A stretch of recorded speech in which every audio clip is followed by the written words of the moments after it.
prone spots, but further south it's another warm night to come. Temperatures holding up in mid to high teens Celsius. More showery rain across northern parts in particular through tomorrow. Some of this turning heavy, even thundery, especially across northern parts of Scotland through the day. Watch out for some higher rainfall totals building up here. Further south, apart from a few showers perhaps around some southern coastal parts, it is going to be dry, but not as hot as it has been today.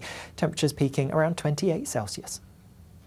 Expect warm spells with the odd rude interruption.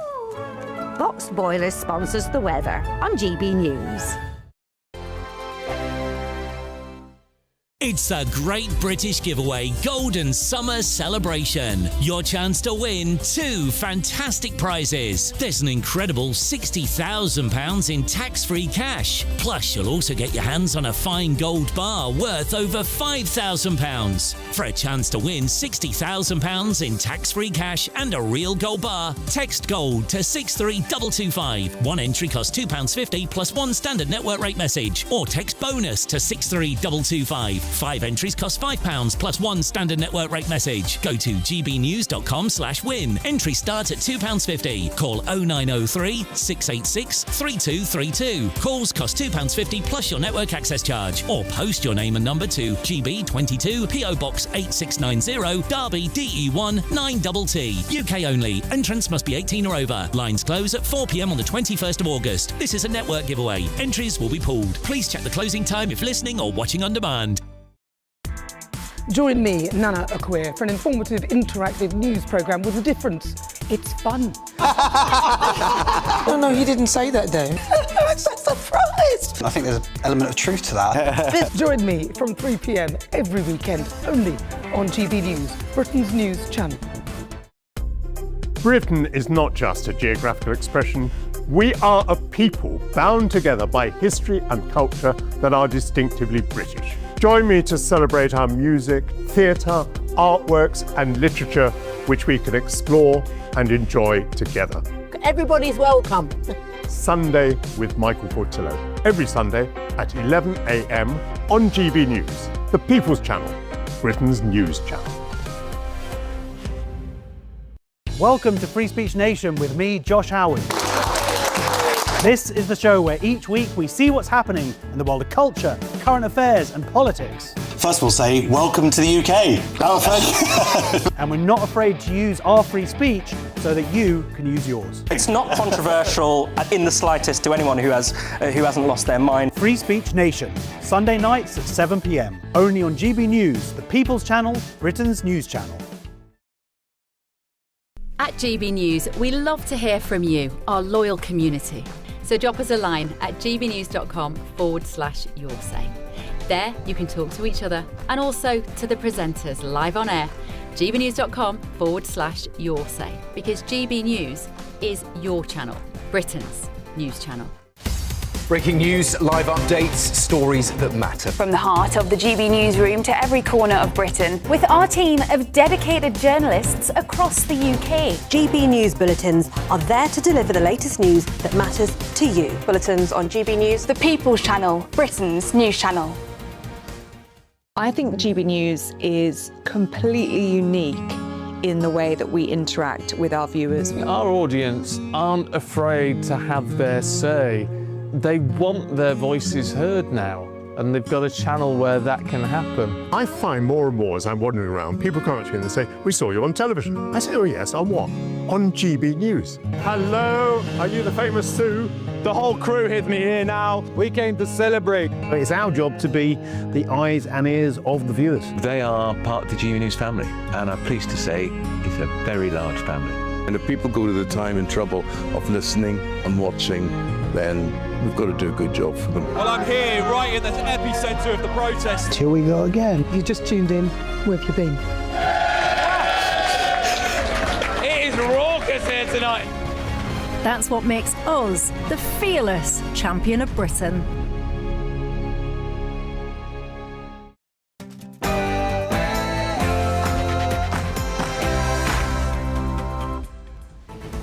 Good afternoon, Britain. It's 12 o'clock on Wednesday, the 29th of July. I'm Tom Harwood. And I'm Emily Carver.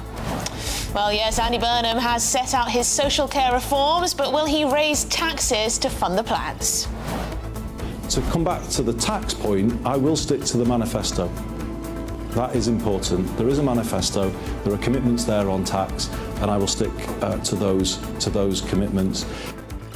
Well, the new Prime Minister also committed to a national care service alongside the NHS, with a focus on boosting the workforce through higher wages. To me, they should be the best paid people in society, not... Yes, and have we had the biggest hint yet that Andy Burnham is planning an early general election, if not next year, then perhaps early in 2028? Find out more with me very soon. Well, people smugglers launch a full frontal assault on the Channel, pushing at least 700 migrants out from 10 boats across a 100-mile stretch of the French coast. And yet you won't apologise because you're blaming Nigel Farage for amplifying it. I think we also need to talk about a double standard. No, you keep taking the conversation on. Well, the Green Party leader Zach Polansky admits a mistake for sharing a guillotine image of Nigel Farage, but refuses to say sorry. And an illegal migrant has been jailed after turning up at a school armed with a hammer, a hatchet, a knife and a can of petrol. We'll bring you the disturbing footage and story.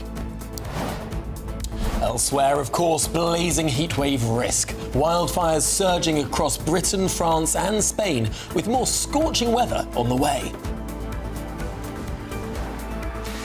Yes, and here more than 240 homes have been destroyed, many of them here. We have been given special permission to broadcast from the evacuation zone and report on the devastation that these fires have brought to many thousands of people who live here in southwestern France.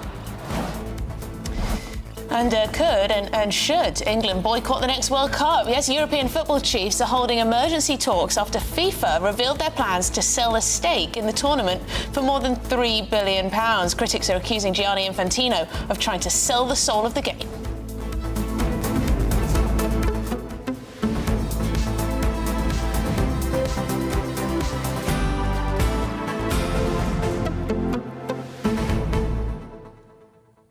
Well, there's a lot to go out today. I can't quite believe that after people were saying, oh, look, you know, the policies seem to be working in the English Channel. Perhaps Labour have got the right ideas. And then suddenly, what happens? A swarm, all at once. It's always a mistake for politicians to try and play King Canute and say, I can control the weather, I can control the ocean. No, you can't. Rishi Sunak in 2023 said we'd got boats down by a third, and then the next year they were up by a third again. And guess what? Andy Burnham, 2 days ago, practically said we've got boats down by a third. And now it looks like they're going up again. Yeah, and it's hardly surprising that people across the country are getting rather miffed that streets where they live are being turned into basically just a street of HMOs. And places in sleepy little villages around the country are having massive army barracks, for example, being turned into accommodation. It's just getting absolutely ridiculous. We're going to be reporting again today on an illegal migrant, this time a South Sudanese man who just turned up at a school in Greater Manchester armed with a petrol can, a knife, a machete, a hammer. I mean, what sort of people are we allowed to just come into our country, completely undocumented, completely unchecked? Yeah. It's mad.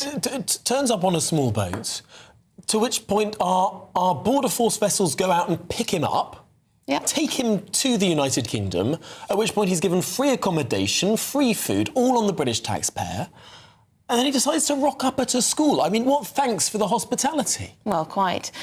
Well, lots to talk about today. Let's get to the headlines.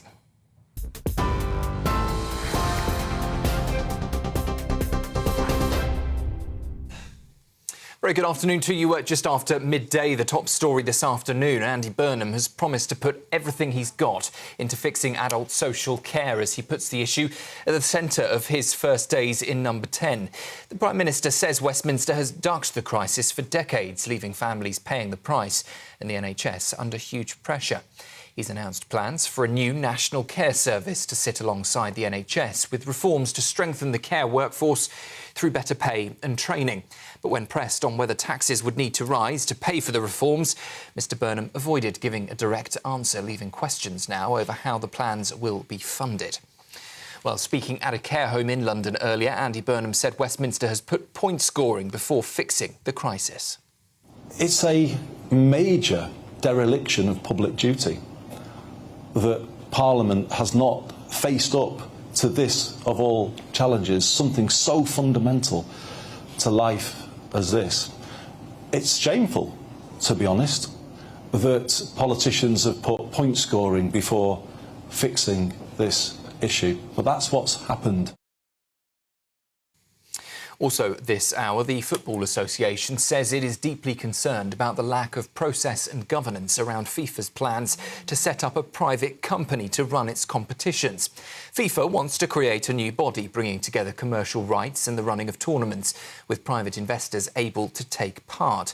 UEFA has already condemned that plan, saying the soul and governance of football are not assets to trade. Andy Burnham, a lifelong Everton supporter himself, says football belongs to fans and that selling any part of the World Cup means selling out.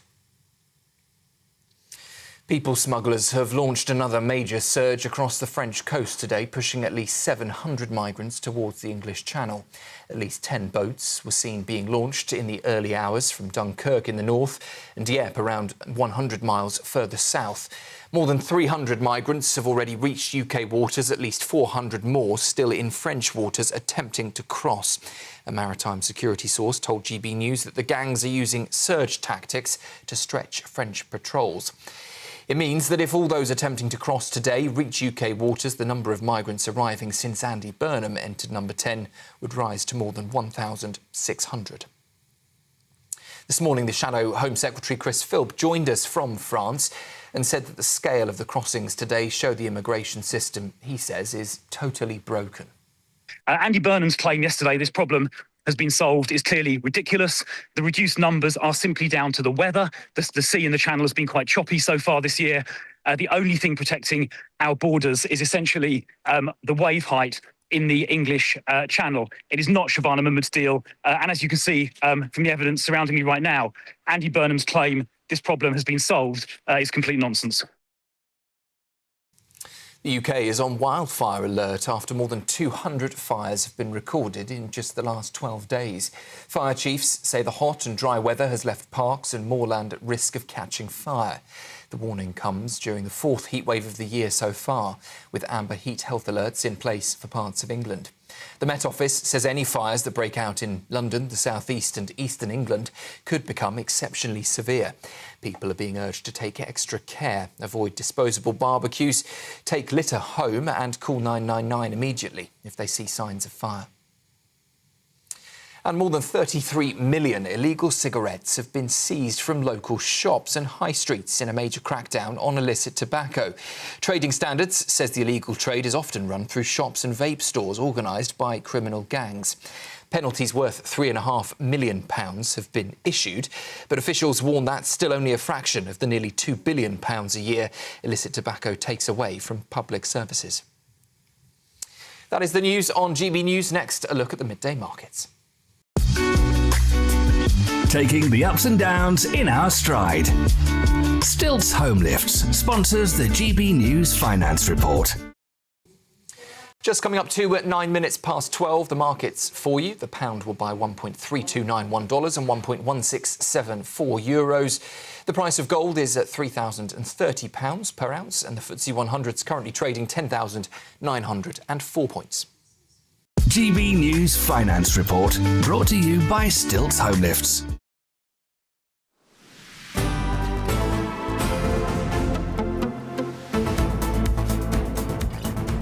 Good afternoon, Britain. It's now 9 minutes past midday. And the Prime Minister has just finished giving a speech on social care reforms, where he pledged to put everything he has into fixing adult social care.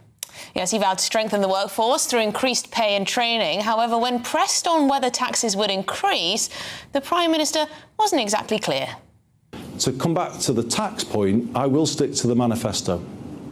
That is important. There is a manifesto, there are commitments there on tax, and I will stick to those commitments. Where have we heard that before? Well, joining us now is our political correspondent, Olivia Utley. So, Olivia, the Prime Minister there committing to not raise income tax, national insurance or VAT. But I suppose he could invent an entirely new tax. He could indeed. Don't tempt him, Tom. There is a lot to unpack in this speech, and I think what you've raised there is very, very important. He committed there to sticking to the terms of the 2024 Labour manifesto, not raising income tax, national insurance or VAT. But when Baroness Casey delivers her report, which won't be until autumn 2027, it sounds very clear, reading between the lines, that it'll turn out to be very, very costly indeed. Baroness Casey herself said this morning that some changes would be modest, others would be less modest. Andy Burnham said that there would be difficult decisions ahead.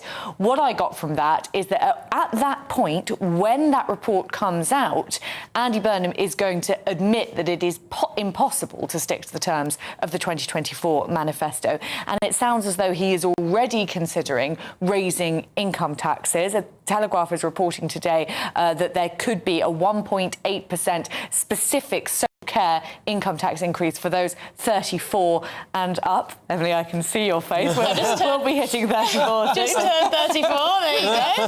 I'll be 34 by the time this comes in. So he is already considering an income tax rise. What I glean from that is that when that report, at the moment Andy Burnham is saying he won't be having the election until next year at the earliest. I think that when that report comes out late next year, Andy Burnham will say, well, the only choice here now is to raise some of those taxes on working people, and to do that we will need to call an election. So my best bet for an election now is late 2027 or early 2028. A few other interesting things to note from his speech this morning. He says that he'll throw everything he's got at social care, including political capital. Now, basically what that means in politicians speak is that he's willing to become very unpopular over this. Now, that all sounds very noble. Of course, it's a very important consideration, and of course, it's good that a politician doesn't just court popularity. But the risk is that if you, as a politician, become very unpopular over one issue, it's very difficult to get other unpopular reforms through. One of those reforms is, of course, welfare reform. We all know it desperately needs doing. Our welfare budget is ballooning year on year. If he essentially spends all his political capital on social care, will there be any left to push through those unpopular welfare reforms with backbenchers? He talked about cross-party consensus over this as well. I think that's really, really interesting. Obviously, the problem with social care in the last however many years, there have been 22 different reviews since the late 1990s, is that it becomes a political football. If you remember the dementia tax of 2017, an idea from Theresa May, which was shouted down by the other parties. Andy Burnham says that he wants cross-party talks about this.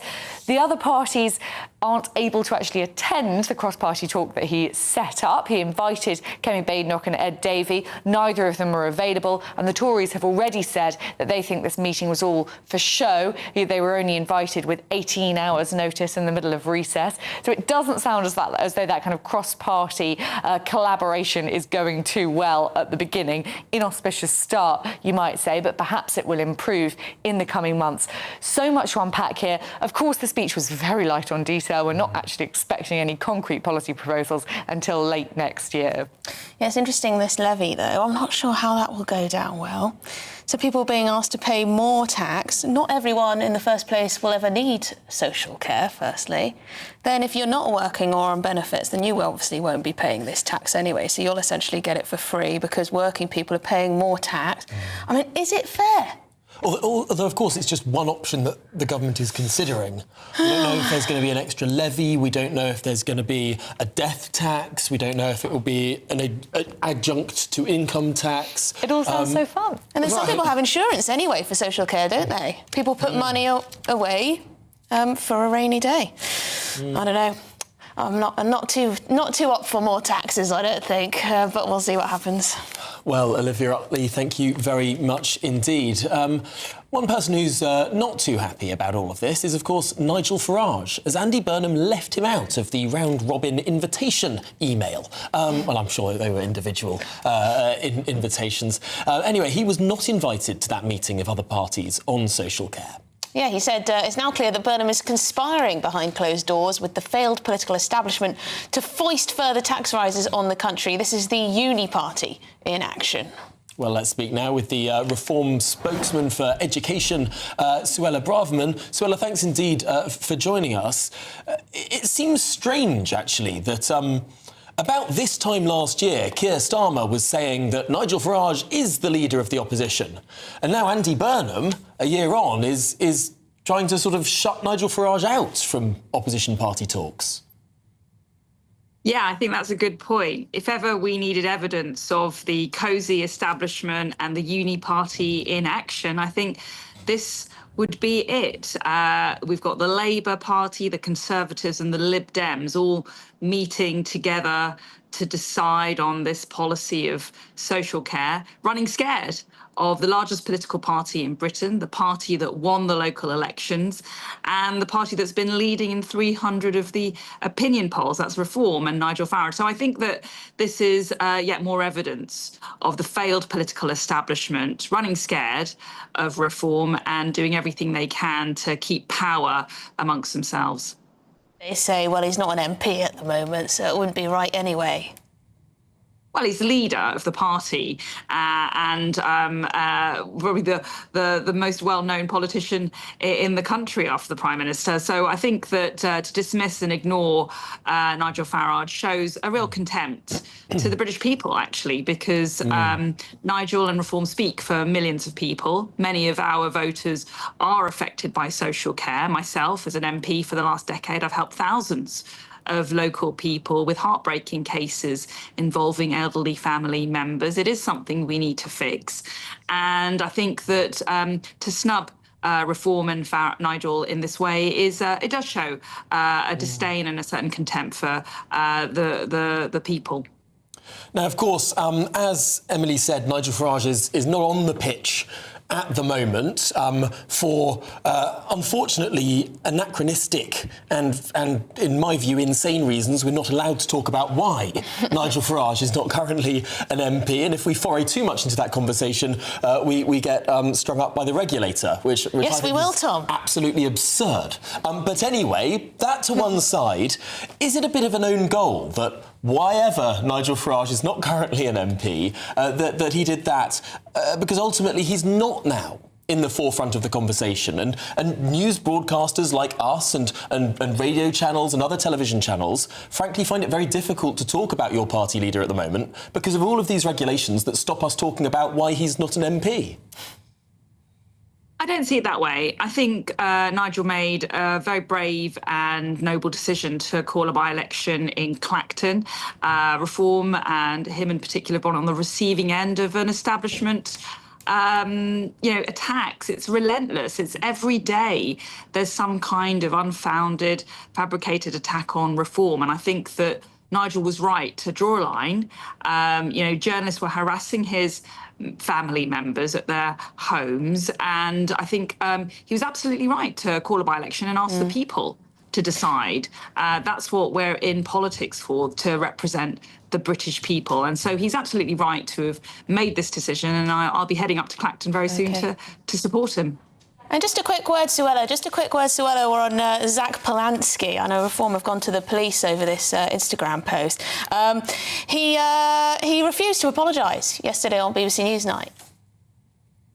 Yeah, which is says more about him than it does about anyone else. I think that we want high-caliber people in politics who accept when they make a mistake. And Zach Polanski made a mistake. He posted something which was horrific. It was violent. It was, incredibly, insightful, in my opinion. A gruesome image. And I think that he should have apologised. All right, wow. Suella Braverman, thank you very much indeed. Education spokesperson for the Reform Party. Now, of course, because apparently we live in the 1950s, and Suella Braverman mentioned that there is a by-election taking place next month, the Clacton by-election will take place on the 13th of August, following the resignation of the Reform MP Nigel Farage. The other candidates are... Adam Al-Khatib, the Forward Party, William Stewart James Colston, Social Democratic Party, James Ransley, Consensus Party, Kai Stevens, the British Democrats, John Stevens, Rejoin EU, Nigel Farage, Reform UK, Lawrence Fox, the Reclaim Party, Martin Davies, Freedom Alliance, Real People, Real Alternative, Count Binface Party, Ketan Kumar Pipalia, UK Voice, Safer and Stronger UK.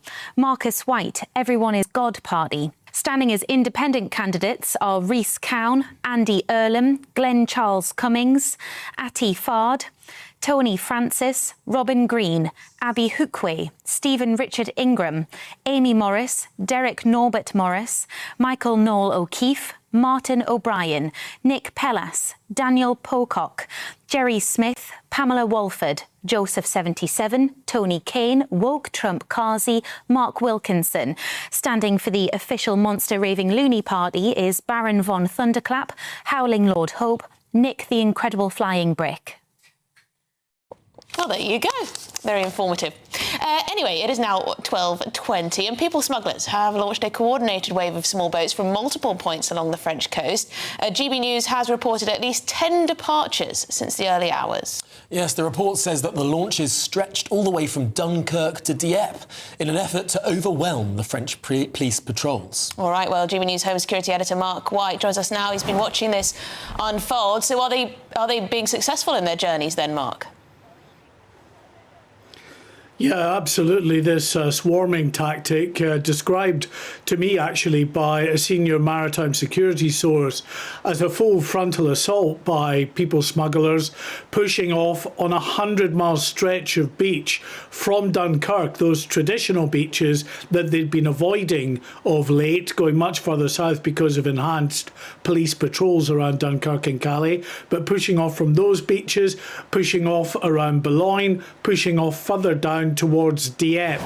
Multiple locations, all within a short time of each other, stretching the French police resources to the point where, look at this is on a beach near the Somme, quite far down the coast, not that far from Dieppe, between Dieppe and Boulogne-sur-Mer. And there's no police in sight as these migrants head down to catch their taxi boat, or to launch, it looks like, their taxi boat from here. And you can see that they're now on board this taxi boat, and the boat is not that full. I mean, there are a dozen or two, just enough to carry the boat, because it's going further up the coast, calling in at various beaches and picking up other migrants.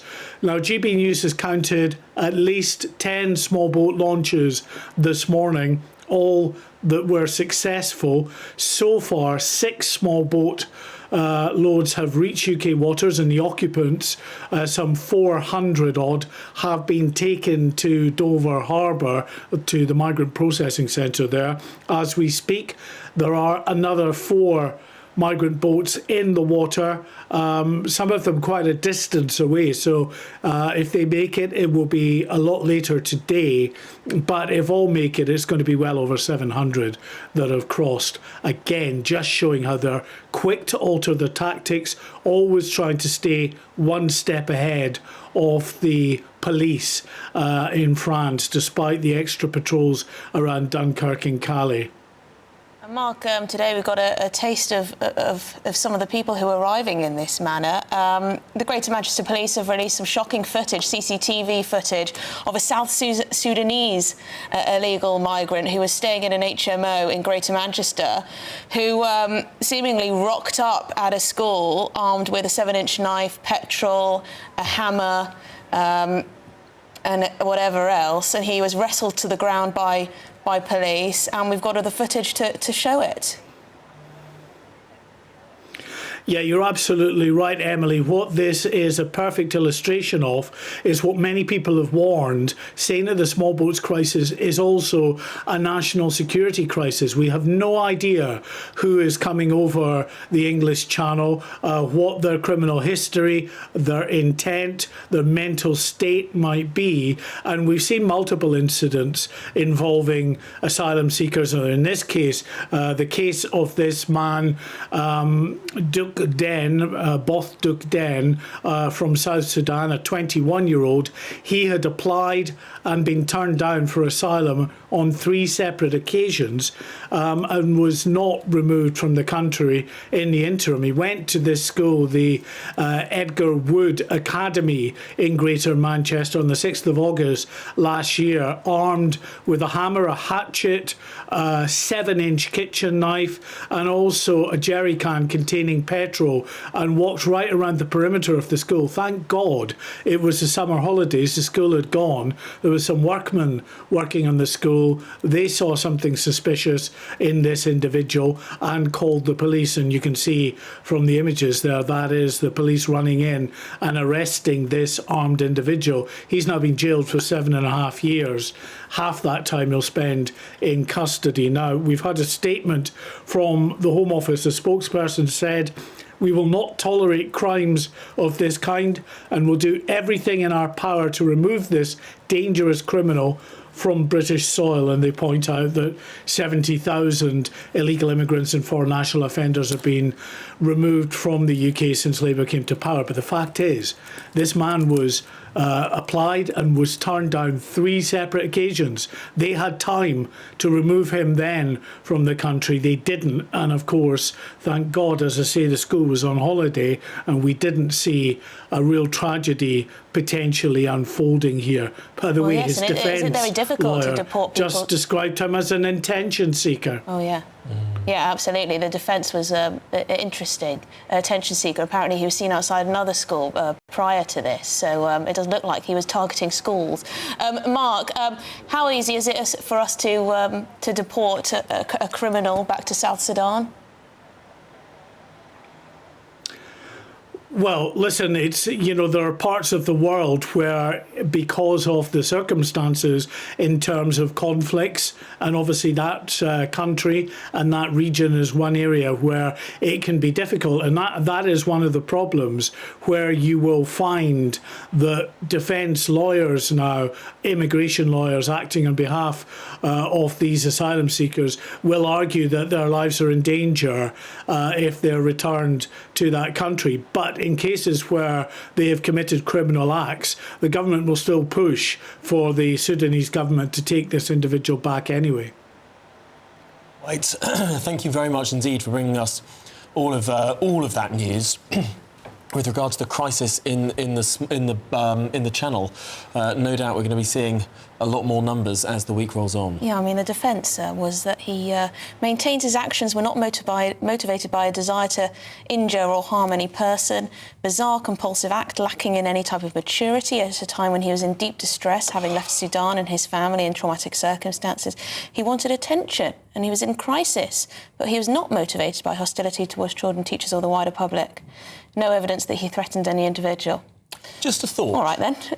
If we're going to set up an immigration system that, you know, is trying to get the best for Britain, is taking deeply troubled people from war-torn parts of the world and injecting them into our communities the wisest thing to do?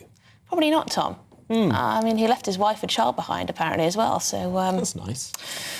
Yes, there we go. He was getting frustrated with the system as well, apparently.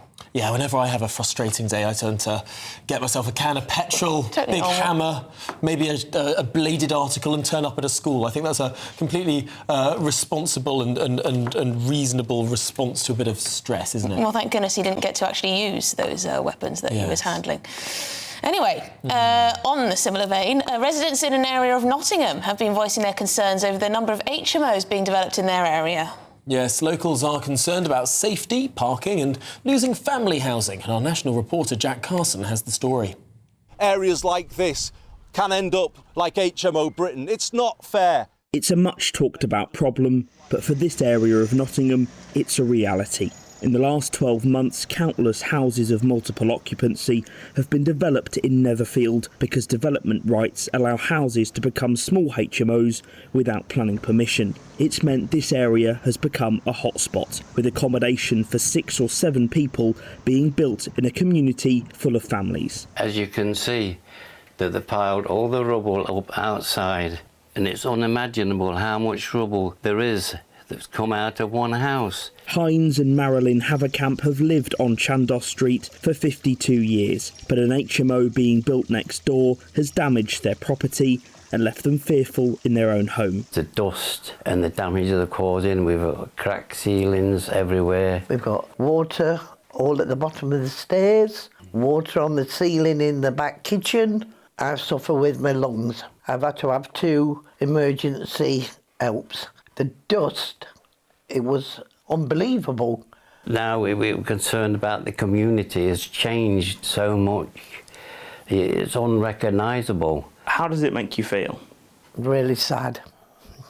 I'm frightened. Residents have lived on the street for an average of 26 years, with the community made up of multiple generations. Whether it's concerns about safety, parking or bins, there's anger at what's happening. Where they're taking all these houses away, families could actually be in them instead of single people paying a rent which is extortionate. Surely there's got to be something where you can only have so many in a certain distance. There's 3 there. Surely. That can't be right. For me, it's ruining our community. That yes, there's a need for housing, but there is not a need in 100 yards for 6 HMOs. When one resident contacted the leader of Gedling Borough Council, voicing their concerns, Councillor John Clark blamed clamour in the media and politicians promoting fear. The local council is consulting on an Article 4 direction, which would require planning permission for an HMO development, but enforcement will only come 12 months after it's issued. Local independent councillor Russell Whiting says he's frustrated at the lack of power to stop them now. And the fact that it can happen with no oversight from the council, with no say from residents, without even councillors like myself being able to have a say in most cases, is incredibly frustrating because there's no accountability and there's no democratic oversight of these things. A Gedling Borough Council spokesperson told GB News the council is monitoring the number of HMOs in individual wards across the borough. National planning guidance sets out that the use of Article 4 directions to remove national permitted development rights should be limited to situations where a direction is necessary to protect local amenity or the well-being of the area and apply to the smallest geographical area possible. The developments here keep coming, but residents are determined to fight on for their community. Jack Carson, GB News, Netherfield. This is a strange one because ultimately we all know how few houses we're building in the United Kingdom. Yeah. And yet people want to move from areas of low productivity to areas of high productivity. In London, I mean, you will look at so many streets and they'll be almost all HMO or divided into many different flats, these Victorian houses. And, it's a shame, really. It happens because we're not building enough houses, so we're just subdividing the houses that already exist into smaller and smaller units. Worse quality of life for everyone. Yeah. If we built some blooming houses, we wouldn't need to subdivide the stock that we already have. Yeah, I can see where they're coming from, though. I guess, I mean, it is NIMBYism, obviously, but I do think that if your street is slowly being degraded by being all the, house after house being turned into a multiple occupancy, it's going to lower the house price of your home as well, isn't it? The value of your home, probably, because people don't want to live on that street anymore. I live on a street, lots of big Victorian houses. Yeah, but you're in London, almost so you every kind of single made that one choice. is divided up into flats. They're still very, very expensive. I think it's a shame, though. I think there's a difference. Because I think people look after it when they own the entire property. I think people look after the facade much better. Do you think? Yeah.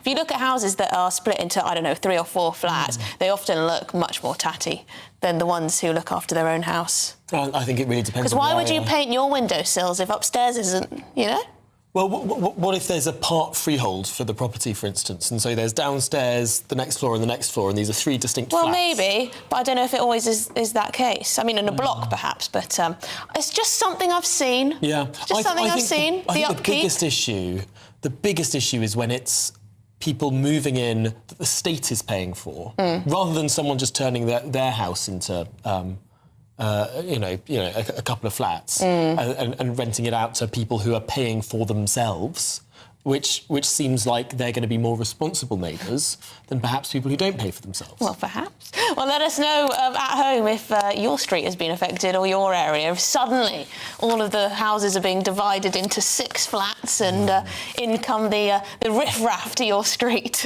Let us know.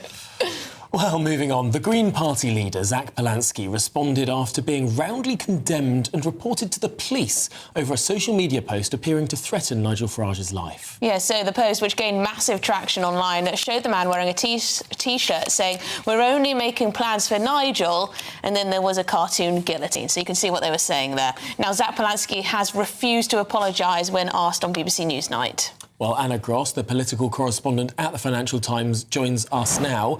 Anna, this is turning into quite the political storm. It is, yeah. And Zach Polansky, as you said, went on Newsnight last night, ostensibly to try to lower the temperature, to explain his actions. But all it seems to have done is exacerbate the whole thing. And that's partly because I guess he was advised, or he took the decision that it would not be the right thing to apologise, even though, he says that reposting the image was a mistake and it's not something he should have done. So it's potentially a bit of a strange decision, and one he may regret to not just nip it in the bud and say, look, I'm really sorry for any offence or this might have caused, or for any danger it might have put the leader of Reform in. I mean, he did say on Newsnight that he roundly condemns any violence or any threats of violence against any politician, and he thinks that it's totally unacceptable that Nigel Farage faces so many threats, and as do people in across Reform, but he's taken the decision not to apologise on this occasion. The problem in some parts of the left, on the far left, if you want to call the Green Party that, where political violence could be justified to reach some kind of socialist goal. I mean, this is the concern. You do see quite a lot of far left groups, I'm thinking Antifa and the like, who are quite happy to be quite violent and excessive in their actions in order to get some kind of political outcome. Yeah, but I mean, I would say it's probably very important to make a distinction between those groups who, as you rightly say, there are groups on the extreme far left and on the extreme far right, and just in the fringes, who are violent, who believe that violence is a reasonable, adequate means to make a political message or to achieve political ends, and senior figures in the Green Party who absolutely say they do not condemn violence, they do not support violence, and I think it's really important that viewers understand that those two groups aren't the same. But he obviously, Polansky, made a big mistake by not looking at what he was posting and sharing it quite widely. I think it's part of a wider problem. He's extremely active online, extremely active. People who are in his party and his advisors say it's one of the biggest liabilities for the Green Party, because he's just on Instagram, X, and other platforms, and kind of just tweeting at all hours of the night, I should say, all hours of the day and all hours of the night, posting, reposting content. And well, I think the Times today also has an article about how he's always going to these raves, these sort of political raves with the kids. He loves to do it in Bristol and places. He doesn't drink, apparently. No, he doesn't, right? Which is interesting. But Anna, just quickly on this. Reform have reported Zach Polansky to the police, and it's understandable, I suppose, why they've done so in the wake of the murder of Anne Widdecombe and all the rest of it. But the Reform Party has historically taken a position of quite an American view of free speech, and applying the American Brandenburg test to this, which is for speech to be considered incitement, it has to have obvious intent, imminence, and likelihood of being carried out. It doesn't, to me, seem like this T-shirt meets an American test for an incitement. Is reform perhaps reforming its own view on what free speech should be like? It's a very interesting question that you raised there. I mean, there are some people who are commenting today that there's a bit of a double standard going on. You'll remember that after the summer riots last year and also the year before, Reform were very, very strong on the fact that people shouldn't be kind of hounded by the police or by the authorities for threats or kind of language that was used online. And that was, as you're rightly pointing out, curbing their freedom of expression, their free speech.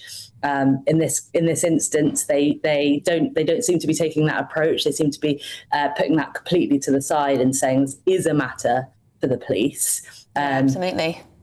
But as we've said, it's not. We shouldn't downplay the threats that people in Reform face. No. I reckon, Anna, that they don't think anything's going to come of this in terms of a police investigation, but they're trying to point out a perceived or real double standard that there may or may not be out there. Anna Gross, thank you very much indeed, political correspondent at the Financial Times. But does it undermine their support for free speech and everything else? I don't know. Let us know your thoughts. Absolutely. Well, moving on now. Firefighters are continuing to battle major wildfires across Europe.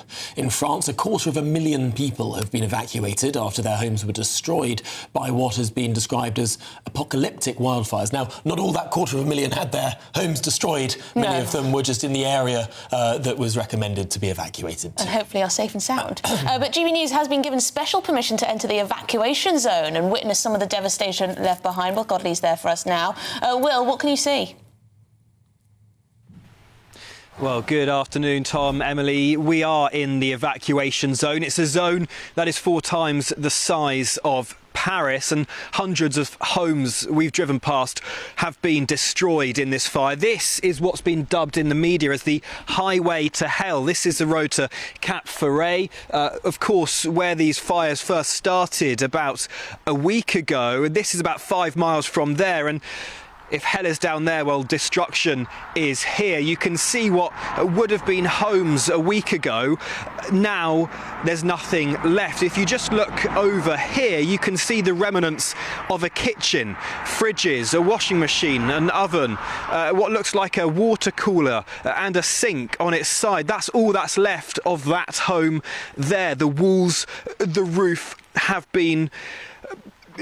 gone in this fire. Other homes as well in the distance. You can see the roofs have been incinerated in this heat. In the home over there, all the windows have been shattered from the extreme heat. And if you come down here, you can see just how hot this fire was, from how this wheelie bin here has been melted in all of this. In total, there are some 300 or so homes that have been destroyed here. But it's not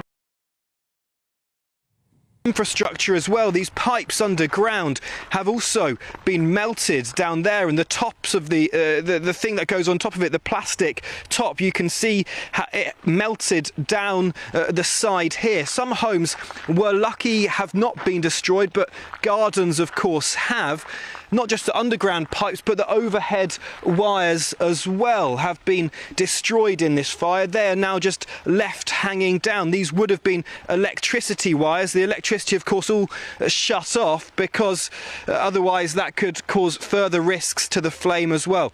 Right here in this village, Le Porge, where we are right now, the flames got up to here on this side. So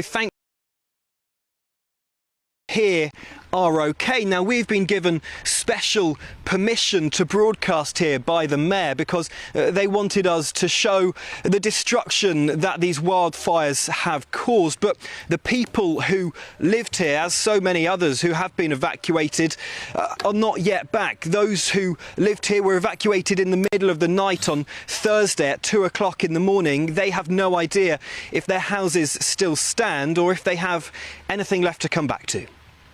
Well, Will Godley, thanks indeed for being there for us, and just remarkable scenes. I don't think I'm going to forget seeing that wheelie bin for quite some time. Well, no.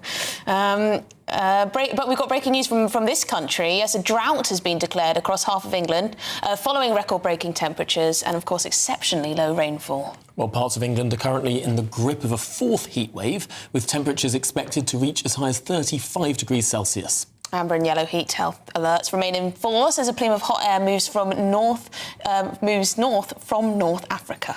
Well, let's speak to our South of England reporter Isabel Fekulak, who joins us in Bognor Regis for us. Isabel.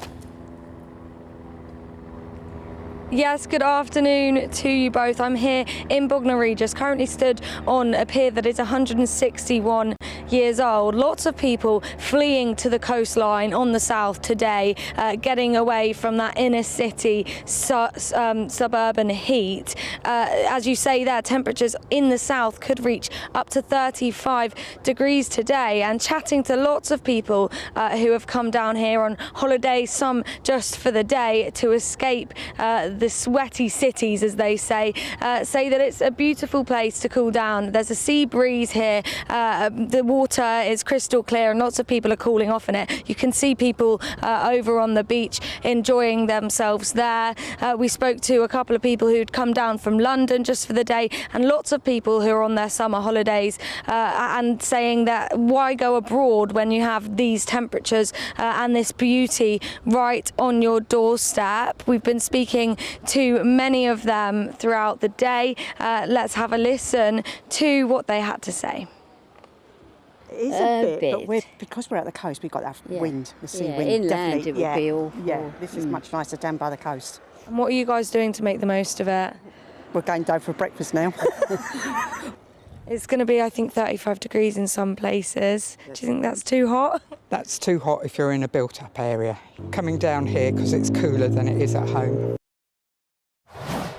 Well, as you say there, the Environmental Agency has now declared that 7 areas across central, southern and eastern England are now officially in drought conditions following long periods of no rainfall. There's also that amber heat health alert. So, of course, as much as people are enjoying the sunshine, important to stay safe as well in this heat. The fourth heat wave of the year is definitely underway here in Bognor Regis. Well, thank you very much indeed, Isabel Fekulak there in Bognor Regis. Well, this is Good Afternoon Britain on GB News. Lots more for you. Yes, could England boycott the next Football World Cup? Well, European football chiefs are holding emergency talks after FIFA revealed plans to sell a stake in the tournament for more than £3 billion.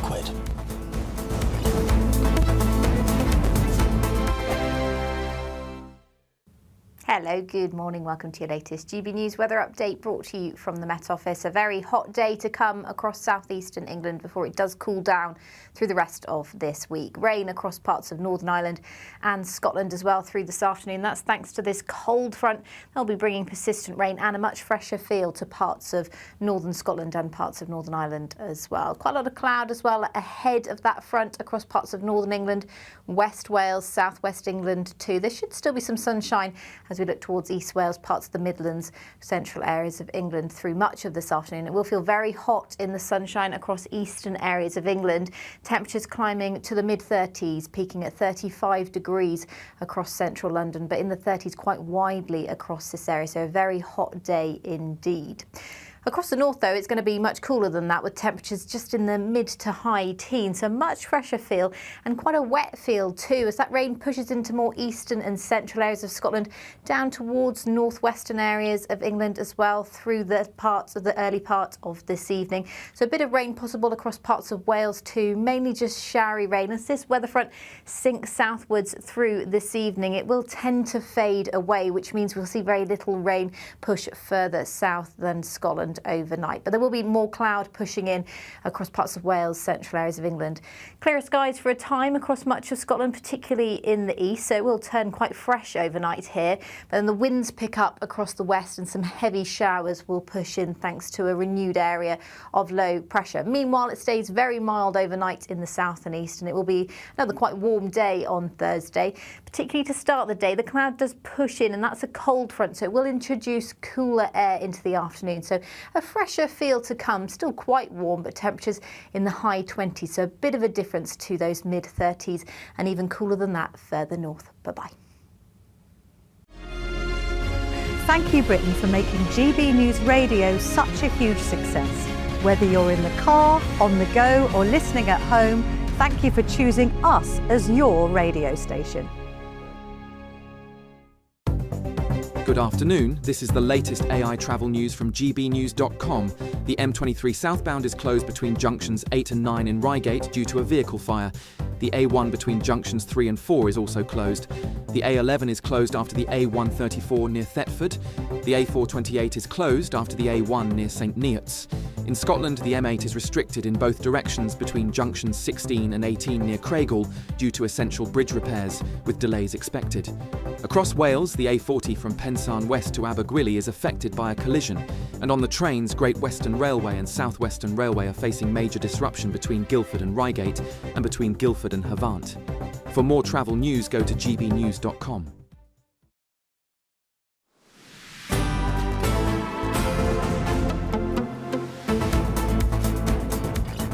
Good afternoon, Britain. It's coming up to 10 to 1. Now, could European nations boycott the next World Cup? Well, the threat comes after FIFA unveiled plans to sell up to 20% of its commercial business to private investors in a deal that could be worth more than £3 billion. Well, Andy Burnham says that football does not belong to investors, as opposition to the proposal grows. Yeah, with UEFA also condemning the plans, warning that the soul and governance of football are not assets to be bought and sold. What does that actually mean? Well, why don't we ask the football writer Harry Harris? Harry, I mean, what on earth does Andy Burnham mean when he says that football can't be bought and sold? Well, let me put it this way. This is really the heist of the century as far as football is concerned. You know, FIFA used to be synonymous with corruption. Now it's organised crime. They're trying to steal the World Cup. It's just outrageous. What do you mean steal the World Cup? Harry, what do you mean steal the World Cup? They run the World Cup. The World Cup is theirs. If someone wants to set up a different football competition, they can. But FIFA does own the World Cup. Well, let me put it this way. I interviewed Ken Bates, the Chelsea chairman. More than 20 years ago, and he advocated doing away with FIFA. They don't own anything. They just administer the game. They don't own the game. They don't own the World Cup. If you look at it very carefully, it's called the FIFA World Cup trademarked. They don't trademark and can't trademark the World Cup. It doesn't belong to them. And there's no reason why UEFA can't take over the World Cup and run the World Cup. Most of the quarterfinalists, semi-finalists, and the winners indeed over the last few tournaments have been from Europe. They can't hold a World Cup without UEFA and the European teams. So UEFA should take control. How could they do that? Just simply do it. I mean, you know, if they boycott the current World Cup in its current format, it no longer exists. And this is what Ken Bates was saying more than 25 years ago. And you know, this is Infantino being the Donald Trump of football. You know, and he wants to sell it part to Donald Trump's family. You know, politics have proved to be far too involved in the last World Cup because of Infantino and because of Trump. And this is taking it to its nth degree. So, Harry, just to understand to all the participating countries to earn $40 million. It's no more than a bribe to try and get this over the line. To understand what this proposal actually is, currently FIFA administers and owns the brand of the FIFA World Cup. They'd be selling part of that so that private investors would have a say in how the World Cup was run. Have I got that right? Well, he'll try and dress it up as something else, but he's just selling out the game. You know, if he sells part, 20% or whatever percentage to vested interests, to commercial interests, we'd have every World Cup in the States because Trump and his family will be dictating where it's played. Well, surely the profit motive would dictate where it goes. And that could be, I mean, ultimately, the way that you make money out of football is you get eyeballs on the football. They're not going to do something that makes people not watch it. If anything, a profit motive from private investment would try and make it more accessible to more people to see. Oh, well, quite the reverse. You know, it would become more corporate. The ticket prices would be more expensive. You'd be, crowding out the ordinary fan who already can hardly afford to go and see a World Cup. Ticket prices, dynamic pricing of the tickets was a scandal in itself, and it would become worse because it would become a completely corporate event. You know, look, the game generates huge amounts of money in TV rights, in ticket sales, in all sorts of commercialisation that goes on. It doesn't need any more. You know, you don't need to bribe the Football Association here in this country or literally. All right, well, Harry Harris, you make a very strong case. Harry Harris, thank you very much indeed. Football writer, FIFA president says our next stage of growth needs a structure built for it, one where the commercial side of the game operates as a focused, dedicated business with its value shared more and better all around the world. Well, let us know your thoughts. Yes, Andy Burnham says football does not belong to investors. It belongs to fans. This is Good Afternoon Britain on GB News. Lots more to come after your weather. Expect warm spells with the odd rude interruption. Box Boilers sponsors the weather on GB News. Hello, good morning. Welcome to your latest GB News weather update brought to you from the Met Office. A very hot day to come across southeastern England before it does cool down through the rest of this week. Rain across parts of Northern Ireland and Scotland as well through this afternoon. That's thanks to this cold front. They'll be bringing persistent rain and a much fresher feel to parts of northern Scotland and parts of Northern Ireland as well. Quite a lot of cloud as well ahead of that front across parts of northern England, West Wales, southwest England too. There should still be some sunshine as we look towards East Wales, parts of the Midlands, central areas of England through much of this afternoon. It will feel very hot in the sunshine across eastern areas of England. Temperatures climbing to the mid-30s, peaking at 35 degrees across central London, but in the 30s quite widely across this area. So a very hot day indeed. Across the north, though, it's going to be much cooler than that, with temperatures just in the mid to high teens. So much fresher feel and quite a wet feel too, as that rain pushes into more eastern and central areas of Scotland, down towards northwestern areas of England as well through the early part of this evening. So a bit of rain possible across parts of Wales too, mainly just showery rain. As this weather front sinks southwards through this evening, it will tend to fade away, which means we'll see very little rain push further south than Scotland overnight. But there will be more cloud pushing in across parts of Wales, central areas of England.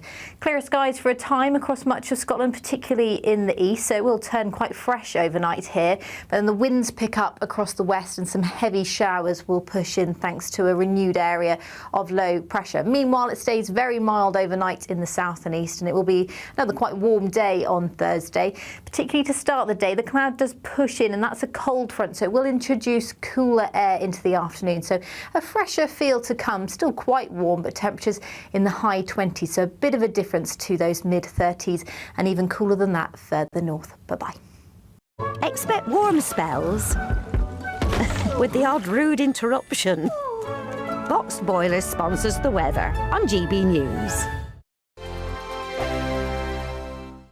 We're celebrating a golden summer with a terrific two-part Great British giveaway. First, you could win a sensational £60,000 in tax-free cash. And that's not all, as you'll also win our most precious prize to date, a fine gold bar worth over £5,000. For a chance to win, text GOLD to 63225. One entry costs £2.50 plus one standard network rate message. Or text BONUS to 63225. 5 entries cost £5 plus one standard network rate message. Go to gbnews.com/win. Entry start at £2.50. Call 0903 686 3232. Calls cost £2.50 plus your network access charge. Or post your name and number to GB22 PO Box 8690 Derby DE1 9TT. UK only. Entrants must be 18 or over. Lines close at 4 p.m. on the 21st of August. This is a network giveaway. Entries will be pooled. Please check the closing time if listening or watching on demand. Good luck.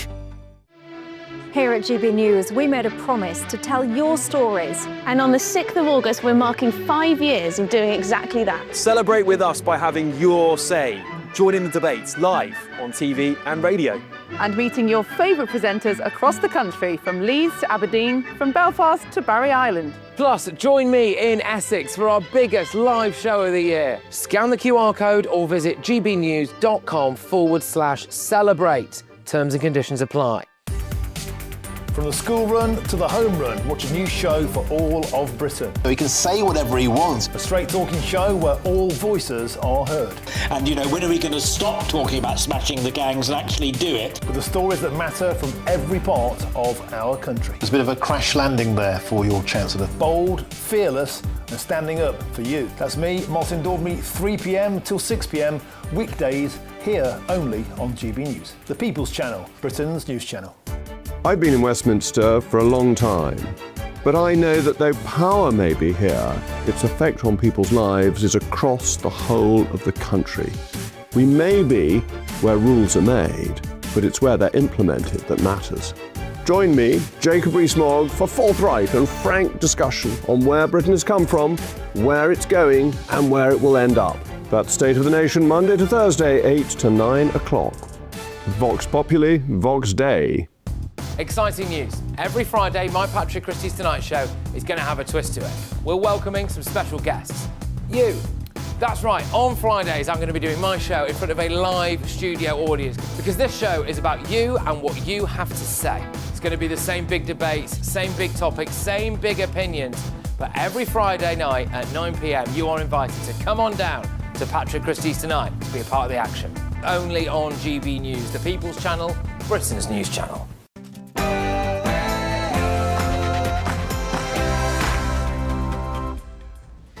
Well, good afternoon, Britain. It's 1 o'clock on Wednesday, the 29th of July. I'm Emily Carver. And I'm Tom Harwood.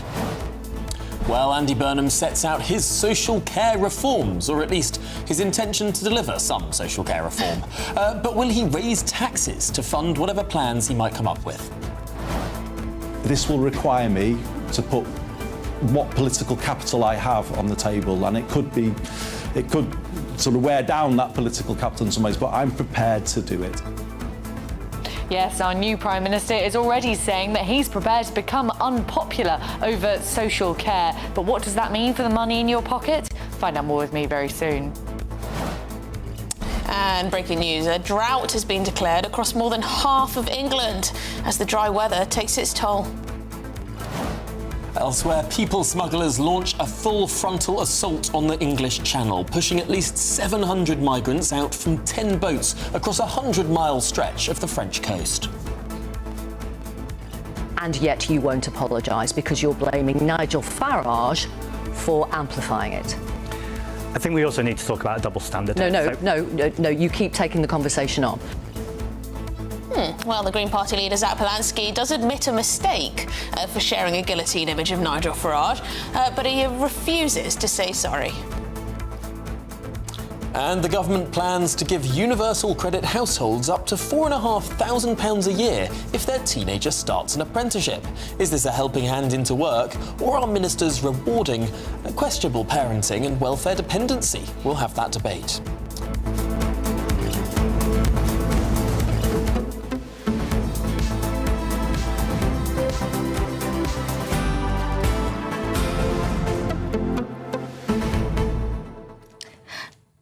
This £4,500. So apparently there are families out there who are reliant on universal credit, OK. And they have a son or a daughter who perhaps has been offered an apprenticeship, perhaps has been offered a starting out job or even a place at university. And that family have told that teenager, no, don't do that apprenticeship because I'll lose my benefits. And then the government's idea is to then award them with £4,500 if they decide to allow their own child to get onto the career ladder. Yes. How are we in this state? Because of the incentive structure of the benefit But it's system. absolutely awful. Why add another benefit?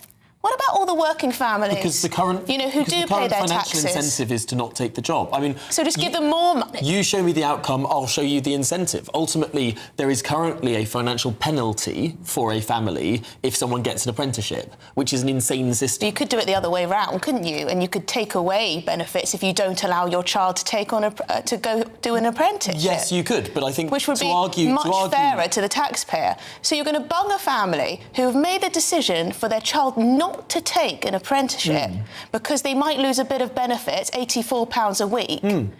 and give them £4,500. What happens if that young person drops out of their apprenticeship? Oh, take the apprenticeship, Timmy, just for a bit. We'll get £4,500. They won't have to pay it back, will they? Well, but ultimately, I think it seems sensible to not have a financial penalty to a household if a child in that household gets an apprenticeship. That's a problem with the welfare system as it is. You don't just add on another benefit. Sort out the system as it is. It would be replacing what has been docked from the universal credit. Yeah, but it's yet another layer. You know, this £4,500 is another benefit as a whole that you're going to have to add. They're calling it a grant. It's a grant that just replaces what is automatic. So you've got universal credit, you've got housing benefit, you've got child benefit, you've got child maintenance allowance, you've got all of these different allowances, and then families are going to be rewarded for allowing their child to do an apprenticeship. They'll be revenue neutral for allowing their But their what child to about people who, you know, work hard and, you know, are having to pay for these families, who would rather have their child not get on the career ladder because they might lose a little bit of money on their benefits? It's outrageous. I don't think we can blame the individual families for going, if my kid gets an apprenticeship, I lose £84 a week. Well, hang on, which Ian is a huge Douglas amount of money for a lot of these families. But Ian Douglas says, if there's a problem with the apprenticeships struggling to compete with the benefit system, which clearly there is, then the benefits should be cut. Paying bursaries on top is piling payments on top of payments. It just complicates a system that's already a mess. Surely you agree with that? Yes, I think ultimately you cannot have a system where being in work pays less than being on benefits. So sort that out first. But this is an attempt to fix that system. I just think it's so perverse. You know, you have people who try their very best going to work, and then it seems to be the people who are least deserving who are yet given more, you know? Anyway, get in touch. This all hinges on if it's actually giving more or if it just keeps them where they were before. Well, I think people should, have to let their child do an apprenticeship regardless of whether they lose money or not. Anyway, gbnews.com/your say is the way to get in touch. Also, if you're doing an apprenticeship, you'll be paid a little bit. Give some back to your parents, to the household. Anyway, pay some rent. That will help out. That would help out, but ultimately people respond to financial incentives more. Well, I don't want to pay for it. More than they respond to moral incentives. I don't want to pay for it. Take away the benefits then. Maybe I'm too hard. Anyway, here's the headlines with Sam Francis.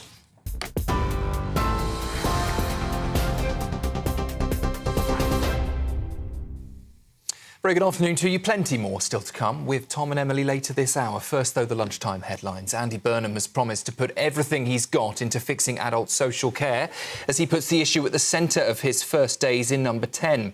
The Prime Minister says Westminster has ducked the crisis for decades, leaving families paying the price and the NHS under huge pressure. He's announced plans for a new national care service to sit alongside the NHS and reforms to strengthen the care workforce through better pay and training.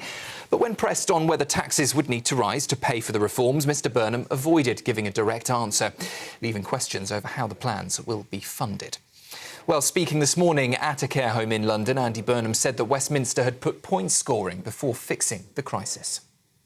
It's a major dereliction of public duty that Parliament has not faced up to this, of all challenges, something so fundamental to life as this. It's shameful, to be honest, that politicians have put point scoring before fixing this issue, but that's what's happened.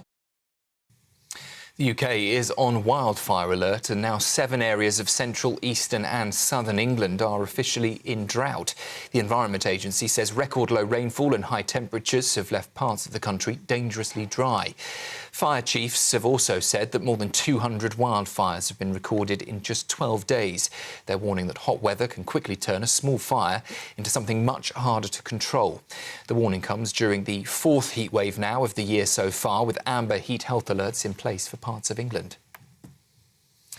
Next, just to bring you some breaking news from the Old Bailey in London, where we're hearing that a teenage hitman from Norway has been found guilty of travelling to England to carry out a murder for money. The 19-year-old, Johannes Natland, agreed to shoot an unknown target for a sum of €25,000 in a plot for a crime group linked to Iran. Armed police arrested him at a hotel in Huddersfield, where they say they found 2 guns, 12 live bullets, gloves and £2,000 in cash. Natland claimed he never intended to kill anyone and planned instead to shoot himself in the foot, he said, to escape the gang. But a jury at the Old Bailey has now found him guilty of conspiracy to murder. In other news, people smugglers have launched a major surge across the French coast, pushing at least 700 migrants towards the Channel. At least 10 boats were launched in the early hours this morning from Dunkirk in the north to Dieppe, around 100 miles further south. More than 300 migrants have already reached UK waters, with at least 400 others still in French waters attempting to cross.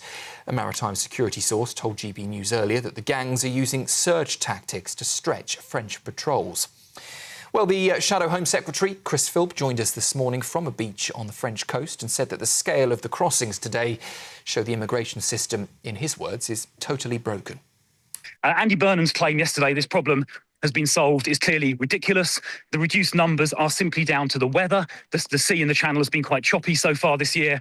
The only thing protecting our borders is essentially the wave height in the English Channel. It is not Shavana Mahmood's deal. And as you can see from the evidence surrounding me right now, Andy Burnham's claim this problem has been solved is complete nonsense. And the Football Association says it is deeply concerned about the lack of process and governance around FIFA's plans to set up a private company to run its competitions.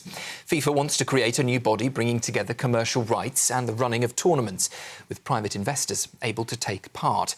UEFA has already condemned the plan, saying the soul and governance of football are not for trade. Andy Burnham, a lifelong Everton supporter himself, has also said football belongs to the fans and that selling any part of the World Cup means selling out. Those are the lunchtime headlines. Plenty more still to come with Tom and Emily, but first, the markets. Taking the ups and downs in our stride.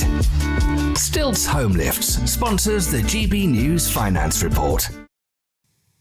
10 minutes past 1, the markets for you. The pound will buy $1.3291 and €1.1674 euros. The price of gold, £3,030 per ounce, and the FTSE 100's trading 10,904 points. GB News Finance Report, brought to you by Stilts Home Lifts.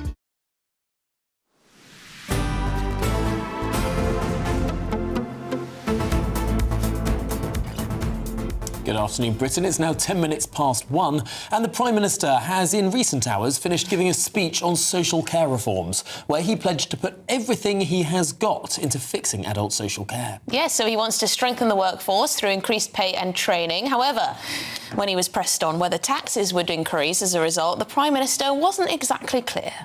To come back to the tax point, I will stick to the manifesto. That is important. There is a manifesto, there are commitments there on tax, and I will stick to those commitments. Curious. Well, let's speak to our political correspondent, Olivia Utley, because on the one hand, Andy Burnham says he's willing to be unpopular delivering this, which, I mean, reading between the lines means he's going to tax us more.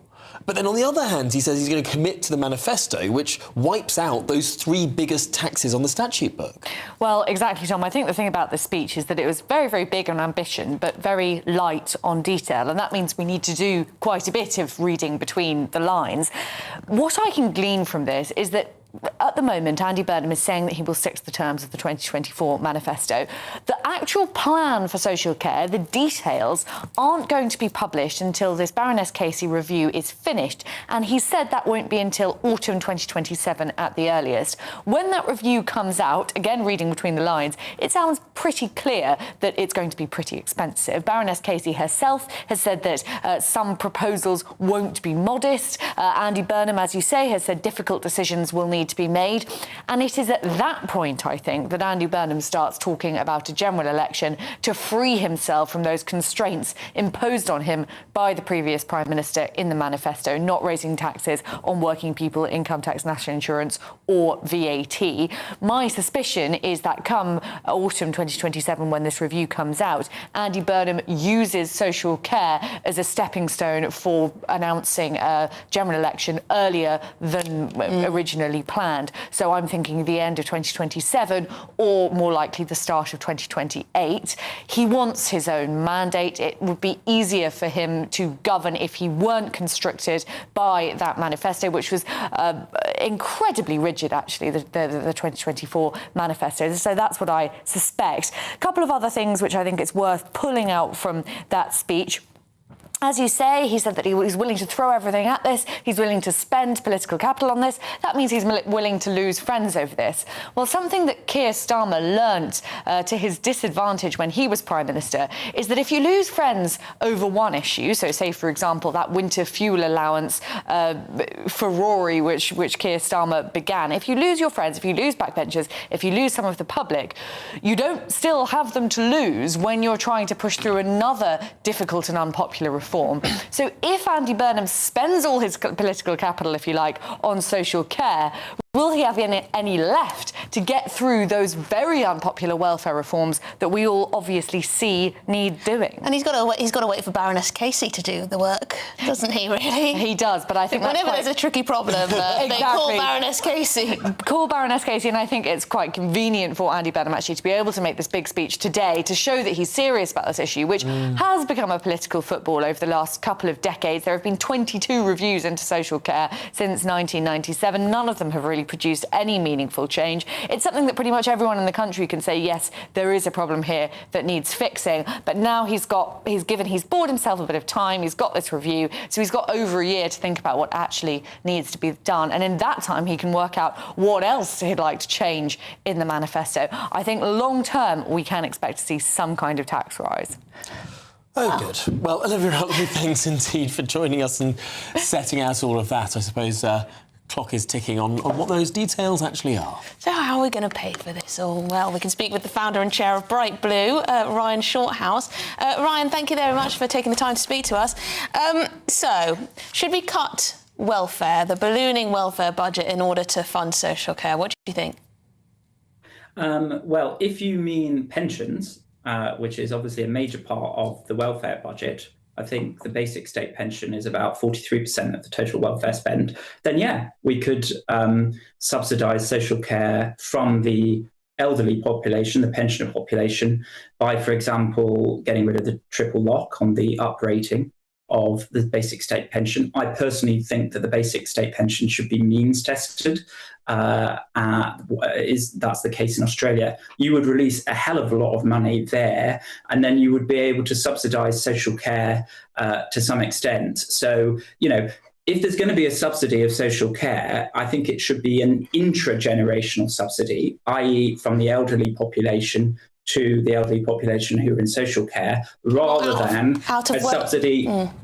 I was thinking more out of work benefits, disability benefits, universal credit payments, you know, making it a bit tougher not to work in this country. Would that help pay?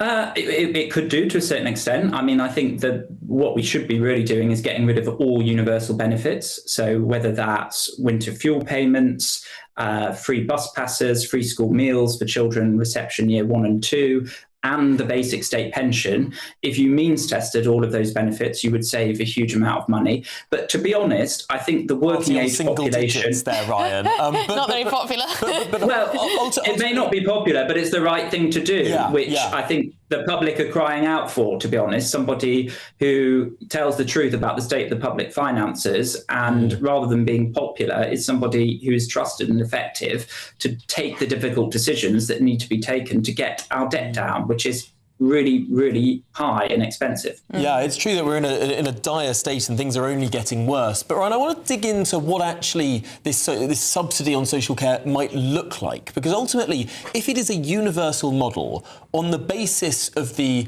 NHS, where there is no incentive for people who are taking out social care to control costs, this might be something that just balloons in terms of spending, and the initial tax might not be enough in very short order. There are some proposals that Number 10 are apparently looking at that would be more contributory based, that would be sort of an almost insurance model that has its own ring-fenced funding that goes into some sort of fund somewhere and accumulates over time, that could sort of act as a co-pay mechanism. That seems like a sensible idea that would control costs, whereas something that's just general taxation funded, that doesn't have any of these sort of cost control elements, might well balloon and balloon and balloon. I agree with you, Tom. I think if there's going to be subsidy, it should be from the elderly population through pension reform, as I've mentioned. But my preference is for people who consume social care to be the ones that pay for it.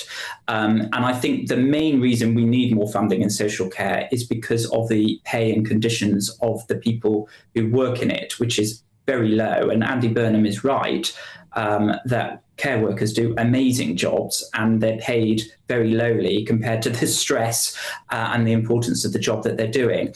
Theresa May in 2017 came out with a proposal which was that instead of paying now for social care, some elements of social care, you could defer that and pay out of your inheritance, basically. And I think that is quite a good proposal. So you're essentially asking the user to pay, but to defer that payment until inheritance tax. Andy Burnham in the late noughties came up with the death tax, and it was, again, taking from people's estates in their inheritance, but it was asking everybody to contribute to that rather than just the people who consumed. I prefer just the people who consumed because I think that's fairer, but also there's cost control, which you rightly talked about and should be thought about. Now, some people say that's not necessarily fairer because 1 in 10 of us is going to get dementia at some point, and that's a random lottery. Well, life is unfortunately determined a lot about luck, and the baby boom generation have been very lucky with the house prices and pensions they've received. Unfortunately, some of them will be unlucky in later life with social care. Life is a very big, luck is a very big determinant, and we need to save for that. You are getting quite a lot of pushback in the old inbox here. Alison's saying Ryan doesn't have to live on the state pension. If he did, he wouldn't be saying we need to reduce it. Take the money instead off the idle unemployed, not off pensioners that have paid into the system and can barely live on the state pension. You see what we're getting? Well, I'm not talking about taking away the state pension from people who need it. If they need it and can only live on the state pension, I'm talking about means testing it. I'm talking about taking it away from people who have got adequate private pension, which is supported by generous tax reliefs. So people who've paid huge amounts of tax, done the right thing, saved up, dared to have an asset or two, then they don't get anything. See, is there not a moral hazard in that as well?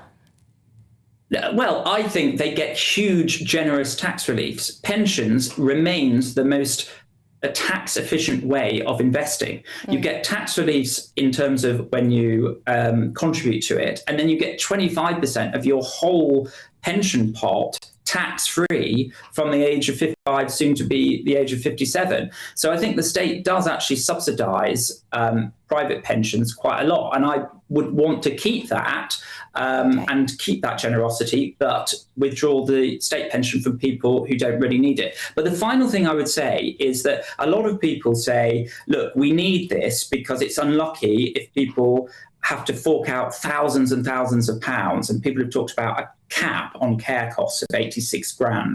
That's been for a long time. No one has a right to inherit. Unfortunately, it might be bad luck, but no one has a right to pass on stuff to their family.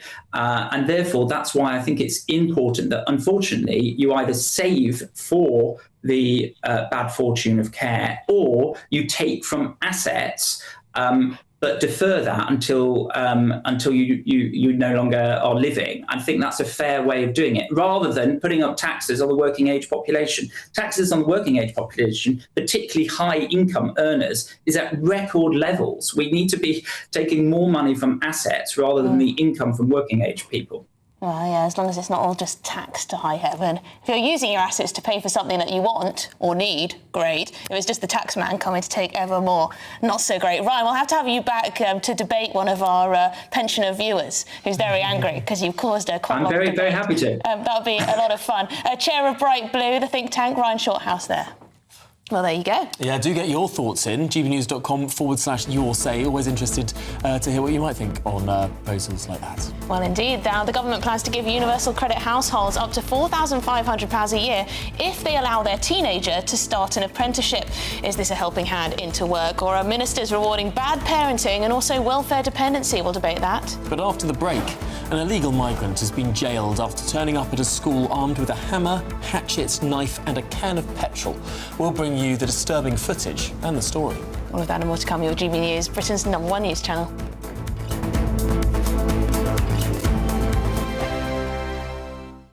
Bold. They are under no illusion. Ray. Are you a human trafficker? Boundless. I've had enough of the nonsense, and I'm not afraid to say it. Don't get this on the BBC. Every weeknight, I tear through the headlines. The smell of gasoline. Should we be worried about it? From Westminster madness to cultural war chaos. What I'm going to do now, they are throwing things out the car as we speak. Get ready, Britain. Here we go. Patrick Christie's tonight, weeknights from 9 p.m, only on GB News, Britain's news channel. Britain is not just a geographical expression. We are a people bound together by history and culture that are distinctively British. Join me to celebrate our music, theatre, artworks and literature, which we can explore and enjoy together. Everybody's welcome.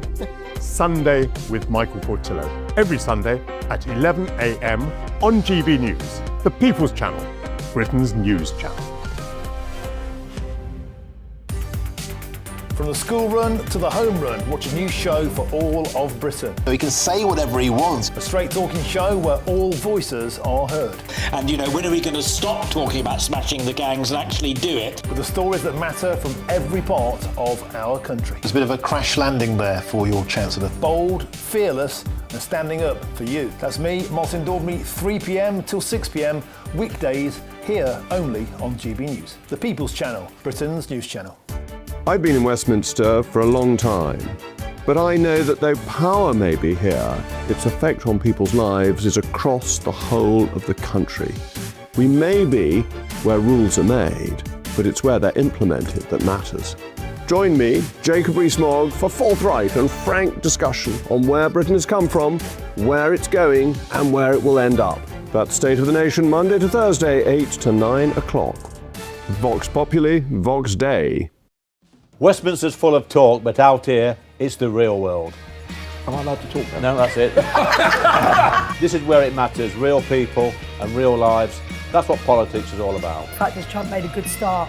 No. Straight answers, no spin, and just a couple of pints. How many fingers have I got up? About 10. So join me for Lee Anderson's Real World every Friday at 7 p.m, only on GB News.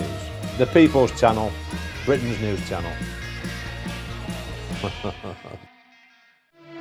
Here at GB News, we made a promise to tell your stories. And on the 6th of August, we're marking 5 years of doing exactly that. Celebrate with us by having your say. Join in the debates live on TV and radio.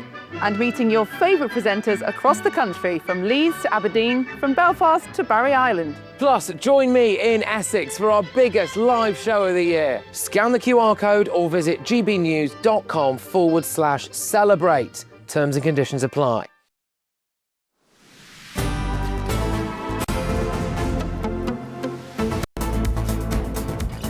Good afternoon, Britain. It's 26 minutes past 1. Now, people smugglers have launched a coordinated wave of small boats from multiple points across the French coast, with GB News reporting at least 10 departures since the early hours of this morning.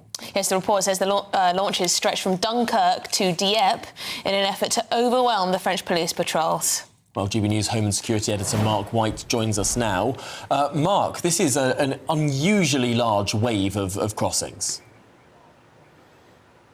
Yeah, and the very latest is there was some activity out of Belgium, a boat out of Belgium that we think was heading to a beach at Dunkirk. That may have been stopped by the authorities. Belgian authorities, of course, we know are pretty robust in their dealings with the small boat migrants.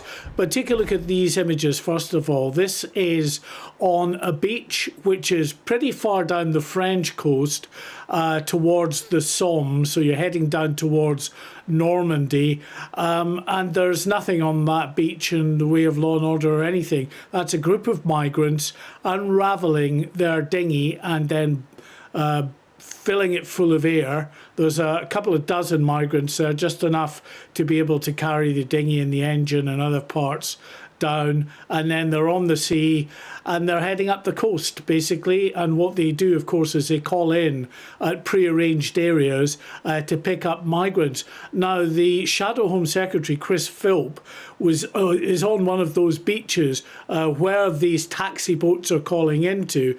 These are the images that he's got of a taxi boat on the shore picking up people, and there is French law enforcement, despite the £662 million that we're giving them, doing nothing other than looking on and observing what has happened. Now, I think they will probably argue from their point of view that there's too few of them to do anything, that it would be dangerous to intervene, that they might get assaulted or worse by the migrants. We know that many of the migrants turn quite violent if they're confronted and the police try and slash the dinghy, for instance. But that shows you how well this tactic has worked today, of effectively pushing boats out from, well, now we're hearing Belgium, all the way down to beyond Dieppe. So more than 120 miles at least of coastline that more than 10 boats have launched from today that have been successful, got out into the open sea and are crossing to the UK. As we speak, another boat, the Abel Normandy, the French patrol vessel, has just reached UK waters with a migrant boat it was escorting. That's going to take the number who've successfully reached UK waters to around 500. There are 3 more boats that we know of still in French waters working their way up the coastline, these so-called taxi boats. From those pictures that the Shadow Home Secretary shared, there's a few women with little purple things on, wearing purple vests. Are they presumably charity workers of some type of description, sort of helping the refugees on their way? What's going on there? You're exactly right. These are the sort of charity workers, the activist groups that are there. Utopia 56, further up, there's Care for Cali, further up towards the Cali area. And, you know, these charity workers actually stand accused by many of assisting these migrants on their journey, you know, making sure that they're helped into the water, given the best advice on what to do, given, you know, food and water and even life jackets and alike from the charity groups. But listen, it's not just the charities. We know the French authorities themselves, because we saw the film, and we've seen the film multiple times, to be honest, were handing out life jackets to the migrants in the water. They say they're doing that, Emily, because that's the responsible thing to do. But there's absolutely a strong case to be argued that what you're doing is you're facilitating illegal immigration, because you're not, as we can see here, doing much in the way of stopping these boats from launching. Once they're in the water, if they don't have life jackets, you toss some life jackets, then you provide a patrol boat to escort them through the busy shipping lanes until they reach UK waters. It is extraordinary seeing these images because, Mark, we've talked about this ad nauseum for years, but actually seeing it play out, seeing whether it's the French authorities throw those life jackets along and just merrily wave the asylum seekers on their way, well, I say asylum seekers, economic migrants, let's be real, or seeing these French authorities on the beach there in their camo, sort of very militaristic French police as they always are, just stand there with the boat in shallowest water, not doing a sausage. Yeah, you're right. Economic migrants actually indulging in what they're doing, seeking out criminals to smuggle them across the English Channel. They are illegal immigrants. And we have this argument with people who constantly tell us, no, they're asylum seekers. But no, they are breaking into the UK, circumventing our borders, taking a dangerous crossing. They may go on, of course, in the vast majority of cases, to claim asylum, but they are illegal immigrants. And they are, it could absolutely well be argued, you know, being assisted by the French police. We're looking now at images, by the way, of a migrant who came into the country, claimed asylum, was turned down, Both Duk Deng, who's just been sentenced today for carrying a hammer, a hatchet, and a 7-inch blade, and also a jerry can containing petrol around a school, the Edgar Wood Academy in Greater Manchester last year, where, of course, prosecutors were arguing that he was there to do some harm. His defence team was saying that he was just, a frustrated individual trying to gain attention. But this is a man turned down 3 times for asylum, but was not removed from the UK. Well, now he's been jailed, and we hear from the Home Office that they're going to spare no effort in trying to ensure that this man is now removed from the UK and pushed back to South Sudan, where he originated, but not before, of course, he, embarked on what could have been a very dangerous, potentially deadly mission.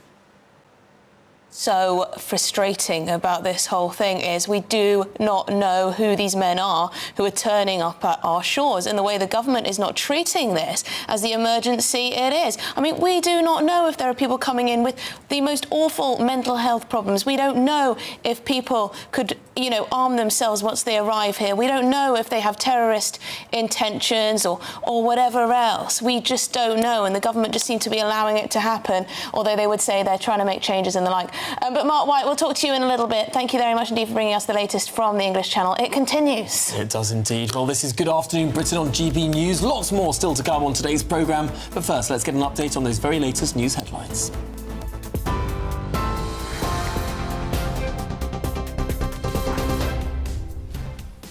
Very good afternoon to you. The top story this lunchtime: Andy Burnham has promised to put everything he's got into fixing adult social care, with plans for a new national care service and reforms to strengthen the care workforce. Speaking this morning, the Prime Minister accused Westminster of putting point scoring before fixing a crisis affecting families, carers and the NHS. It's a major dereliction of public duty that Parliament has not faced up to this, of all challenges, something so fundamental to life as this. More than half of England is officially in drought as fire chiefs have warned the hot and dry weather could spark fast-spreading fires across the UK. That warning comes during the 4th heatwave now of the year so far, with amber heat health alerts in place for much of England. A teenage hitman from Norway has been found guilty of travelling to England to carry out a murder for money. 19-year-old Johannes Natland agreed to shoot an unknown target for thousands of euros in a plot for a crime group linked to Iran. He claimed he never intended to kill and planned instead to escape the gang. And the FA says it is deeply concerned about FIFA's plans to set up a private company to run its competitions. It follows criticism from the Prime Minister, who said football does not belong to investors and warned the World Cup was never anyone's to sell. Those are the lunchtime headlines. A full roundup with the news at 2. For all the latest from GB News whilst you're on the go, get the GB News app. Scan the QR code now to download or visit gbnews.com/app.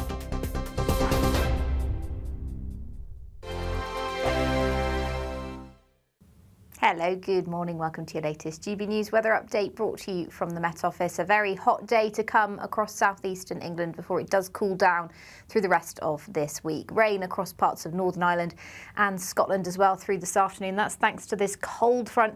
They'll be bringing persistent rain and a much fresher feel to parts of northern Scotland and parts of Northern Ireland as well. Quite a lot of cloud as well ahead of that front across parts of northern England, West Wales, southwest England too. There should still be some sunshine as we look towards East Wales, parts of the Midlands, central areas of England through much of this afternoon. It will feel very hot in the sunshine across eastern areas of England. Temperatures climbing to the mid-30s, peaking at 35 degrees across central London, but in the 30s quite widely across this area, so a very hot day indeed. Across the north, though, it's going to be much cooler than that, with temperatures just in the mid to high teens, so much fresher feel and quite a wet feel too, as that rain pushes into more eastern and central areas of Scotland, down towards northwestern areas of England as well through the parts of the early part of this evening. So a bit of rain possible across parts of Wales too, mainly just showery rain. As this weather front sinks southwards through this evening, it will tend to fade away, which means we'll see very little rain push further south than Scotland. around overnight. But there will be more cloud pushing in across parts of Wales, central areas of England. Clearer skies for a time across much of Scotland, particularly in the east, so it will turn quite fresh overnight here. But then the winds pick up across the west and some heavy showers will push in thanks to a renewed area of low pressure. Meanwhile, it stays very mild overnight in the south and east, and it will be another quite warm day on Thursday. Particularly to start the day, the cloud does push in, and that's a cold front, so it will introduce cooler air into the afternoon. So a fresher feel to come, still quite warm, but temperatures in the high 20s, so a bit of a difference to those mid-30s, and even cooler than that further north. Bye-bye. Thank you, Britain, for all of you who listen to GB News Radio. Whether you're at home or on the go, you're making us Britain's news channel and Britain's radio station. This is the latest AI travel news from GBNews.com. In Northamptonshire, Lane 1 is closed on the M1 southbound at Junction 8 due to roadwork. Drivers on the M48 eastbound in Bristol face lane closures due to maintenance. In Cheshire West, repairs on the M56 link road from M53 southbound to M56 eastbound are causing lane closures. Upgrades at M20 Junction 8 in Kent close the slip road. The M40 southbound in Oxfordshire is restricted between junctions 7 and 6 for tree cutting. In Cambridgeshire, the A428 eastbound between A1198 and A1303 faces lane closures for improvements. For more travel news, go to gbnews.com.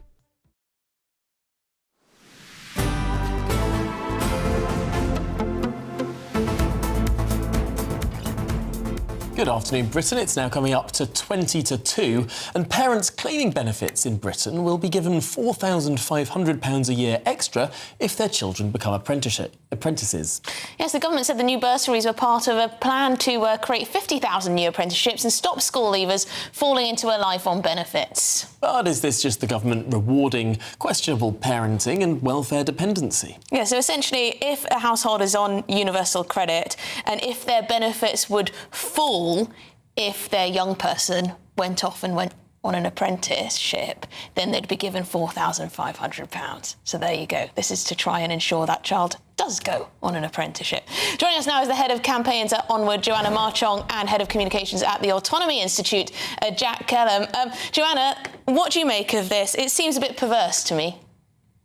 I think, well, this has all come about because of the Milburn report. Earlier, a few months ago this year, we talked about how children aren't getting on apprenticeships because the classification itself is wrong. Government heard this and said, parents on these benefits are dissuading their kids, and that's why we're going to give them more money now. But you're actually just making the system more complex and not actually fixing the mechanism itself. It could just be done with a simple classification change. So these 16-year-olds that aren't going to sixth form and doing apprenticeships instead are actually classified as students still, not working age adults. By the way, they only make about £6.50 an hour. So they're definitely not working age adults. But instead, they're just putting more money to solve the problem. £4,500 as well isn't even enough for some of these families. It's coming out of a pot of £30 million. So it won't go to all these families. It will only go to a select few households. Some of these families are raking in about £17,000 on benefits alone. So I still don't think we're going to get to the crux of the issue. Jack, is this a needless complication? Look, I come on this programme a lot to talk about getting young people into work, talk about the real problem we have with NEETs and young people who've never been in employment or out of education and training. I think we should be really supportive of attempts to regrow apprenticeships in this country. What this is about is removing a cliff edge that exists in the system at the moment where a quite small number of people families and households would lose out if their young person went on to work. I think an additional thing just to pick up on here is that I think what's really important here is ensuring that actually young people moving into apprenticeships are able to develop the autonomy themselves in their own lives. And part of the reason I think for this payment is to ensure those apprentices can really keep hold of the wage that they're going to be receiving, so they're not expected to put it back into the wider... But hang on, Jack. Are there seriously parents out there, and I know there are, who would rather their child did not take an apprenticeship on because they might lose £84 a week? So they'd say, you know what, John or whatever, don't take that apprenticeship because I'm going to lose X amount in benefits. I mean, is that seriously what's going on in some households? I think we have to remember, actually, this is going to pick up people right at the extreme cliff edge of a benefit system. So that's going to include people, for instance, with disabled children who might be taking on these apprenticeships who might not otherwise. That's why they receive bigger payments and are more penalised other people. Single parents. We have these cliff edges built into the universal credit system. There are different ways of clearing it up. I think the suggestion we've had earlier is another way of tackling this too. I think the important thing is making sure people are rewarded for going into work, and particularly in situations, like I said, this will pick up people who've received larger benefits, which are often for specific reasons, often around disability, often around single parent status. And we shouldn't be disadvantaging those people. Because, Joanna, I suppose you'd accept that it is currently pretty insane that we have a system whereby if you get a job or an apprenticeship, you lose more money than if you didn't take that on as a household. I suppose whatever happens, there needs to be some change to this system. Yeah, I think what the guest saying is actually really correct. We're talking about extremes here and the cliff edge in and itself. But if we keep on throwing money at the problem, and this is so many of Burnham's fixes so far, you're not actually getting to the crux. And again, when you have a system like this and the headline is you will get nearly £5,000 for your child to do an apprenticeship, you actually facilitate the wrong incentive there. So if you get two 16-year-olds choosing to do an apprenticeship instead of go to sixth form, even though the house next door might be not on benefits, but making maybe about the same amount every month, they will then think, well, I'm missing out on an extra £5,000. So you're incentivizing people to stay on benefits instead of having like a tapering off effect when their child gets into some kind of work, etc. And you encourage people looking across the road to say, well, maybe I'm missing a trick here. And maybe, if my child is doing an apprenticeship, I should also be entitled to that £5,000. Well, quite. Jack, Ian Duncan-Smith says if there's a problem with apprenticeships struggling to compete with the benefit system, then the benefits should be cut. So instead of rewarding families where this happens, could you not penalise them? I think the wider point here, we have to look, we already have really low rates for apprentice wages and really low rates in the benefit system.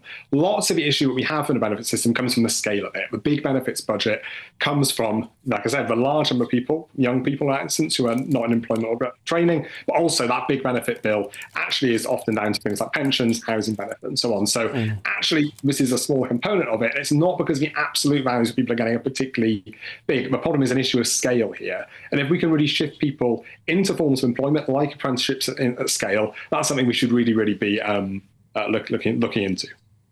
All right, Jack Kellum, thank you very much, and Joanna Marchong, great to have you on the show. Well, there you go. Let us know your thoughts, gbnews.com/your say. Well, it's not £4,500, but if you would like to win £60,000 in tax-free cash, you don't even have to have a child who's doing an apprenticeship. No, you'll also get a fine gold bar worth over £5,000. What am I talking about? It's the Great British Giveaway, of course. Here are all the details you need to enter. We're celebrating a golden summer with a terrific two-part Great British Giveaway. First, you could win a sensational £60,000 in tax-free cash to spend however you like this year. What would you do with that? And that's not all, as you'll also win our most precious prize to date, a fine gold bar worth over £5,000. It's pure gold to own, trade or gift to a loved one and secure their financial future. So make sure you don't miss your chance to bank over £65,000 worth of prizes in our Golden Summer celebration. For a chance to win £60,000 in tax-free cash and a real gold bar, text GOLD to 63225. One entry costs £2.50 plus one standard network rate message, or text BONUS to 63225. 5 entries cost £5 plus one standard network rate message. Go to gbnews.com/win. Entry starts at £2.50. Call 0903 686 3232. Calls cost £2.50 plus your network access charge, or post your name and number to GB22 PO Box 8690 Derby DE1 9TT. UK only. Entrance must be 18 or over. Lines close at 4 p.m. on the 21st of August. This is a network giveaway. Entries will be pulled. Please check the closing time if listening or watching on demand. Good luck. Well, good luck indeed. This is Good Afternoon Britain on GB News. Lots more still to come. Yes, a drought has been declared across more than half of England. That's as dry weather continues to take its toll. We'll bring you the very latest.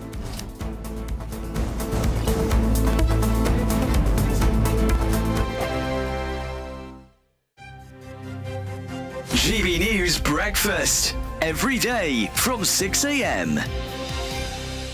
Should James Bond stay white and male?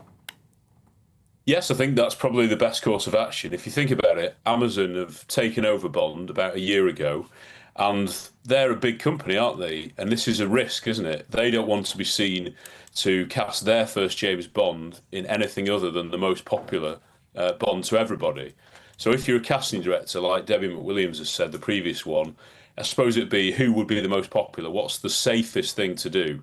So I think, you know, in other iterations, you know, there's nothing to say it couldn't be anything other than white, but this is the first one back, so I think it will be the safe thing to do. And it has to be a man. That's non-negotiable. I think audiences would instantly be complaining, and they want as little controversy going into this new film as they can. The People's Channel. Martin Daubney. Weekdays from 3 p.m. With the football, a row has erupted. A racism row again, this time at a Kent secondary school after pupils' children were allegedly told to scrub painted England flags from their arms because, you've guessed it, they were deemed as racist. Is this the woke flag monitors simply spoiling everybody's fun? Now, look, if we are going to police flags, that's clearly a problem. I think there are lots of people who feel negatively towards the England flag because of what it's represented in the past, and that's a real shame. But it's nice to see that new generations, you know, I'm the son of immigrants and I don't feel that. I haven't inherited that, and that's really positive. Look, so we should be able to, especially during a football match, fly that flag with pride and enjoy it. I know that part of the world a little bit. I travelled to Broadstairs, Thanet, Sandwich. You see the Union flag, and particularly the England flag, everywhere. Yes. Even under normal circumstances, you see the England flag being proudly flown. So this is completely insane. The People's Channel. This is GB News, Britain's news channel. There was a Ryanair flight from Thessaloniki in Greece, and a part of the plane hit the window and pulled it out. And so this man, a 61-year-old Serbian man, was sucked out of the window. And his wife, she says that she was desperately holding onto his legs to keep him inside the plane for 5 minutes. Wow. It was horrendous. Apparently the aircraft did eventually land normally and passengers were safe and a replacement airline was sent. He was taken to hospital with friction burns. It was a part of the propeller had come loose from the engine and it had hit the window, and that's what had taken the window out. So it wasn't as though it was thought to be loose in the first place. But can you imagine? No. I mean, I don't want to. Unbelievable. I'm not a good flyer, I have to admit. This terrifies me. GB News, the People's Channel.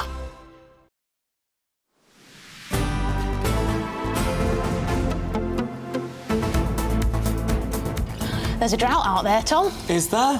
Yep, half of England. Aren't we an island? Well, yeah, apparently you can't get the water onto the land. You know, Israel gets like 90% of its water through desalination plants. They just take it from the sea, they desalinate it, incredibly easy and cheap to do, by the way, and then they've got plentiful water despite being in the desert. They're very technologically advanced, though, aren't they? Well, I think they just build things. I mean, we could build some massive desalination plants if we wanted to, except we'd probably have to spend... Why don't you build them then, Tom? Because I know that the government would tell me to spend the next decade of my life serving every mutant bat and rare species of frog. You think it's so easy to do everything, you know? Driving a train underground. Yeah, I think that's really easy. Building a prison's really easy. I think. What else does Tom think's easy? I think we make all of these things far harder for ourselves than they actually are. I think you should design a desalination plant and. I think I would take one off the shelf. And construct it for us all. I would take one off the shelf, but I'd pass an Act of Parliament that was notwithstanding every quango and environmental group and judicial review. I'd just make sure that none of that could happen. Oh, None Tom, of that. You could build something like we did in the 1800s. Oh, yeah, everyone should know. I mean, Tom would bulldoze your home in order to build some piece of infrastructure that you would. You would say... I'd allow you to bulldoze your own home, but I wouldn't take your home. Property rights are sacrosanct. If you wanted to build a railway and you decided it was a good railway, you would bulldoze anyone's home, wouldn't you? No. Yeah, you'd be like in China where they're just like, sorry, You got your notice. Out tomorrow. Well, shall we speak? We were talking about the weather. Shall we speak to Isabel Fekulak? I'm picking a fight over here. Join us from Bognor Regis because, Isabel, there's a drought.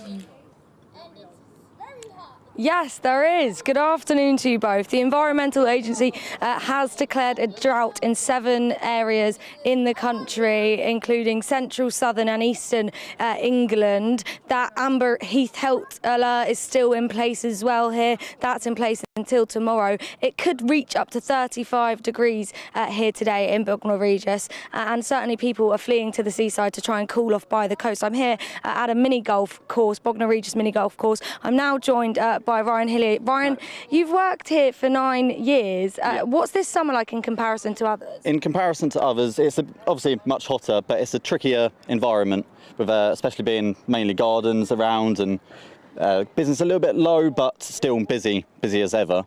And it's just the drought has made it harder, made staffing harder, but we're flexible, adaptable, and enjoying it still. Thank you so much for coming on. While I'm here, I'm quickly going to see if I can get a little hole-in-one while we're on GB News here. As they say, it's been a tough season. In fact, they say it's worse here in the heat wave than in cooler temperatures. But nonetheless, I'm going to have a little go. Let's see if I can make it in a hole-in-one. Oh. Well, I'm sorry, guys. I was one-handed. That was terrible. So close, Isabel. To be fair, that's Isabel, embarrassing. You had to so hold close. a microphone at the same time. Not the easiest thing to do one-handed. But thank you very much indeed. Did you see Isabel do a massive jump yesterday while she was on camera? I did. I think she's having a whale of a time, isn't she? She is, yeah. Exploring the country. Good stuff. This is Good Afternoon Britain on GB News. Do stay with us. We've got some interesting footage of the Prime Minister coming up after the latest weather. Embarrassing.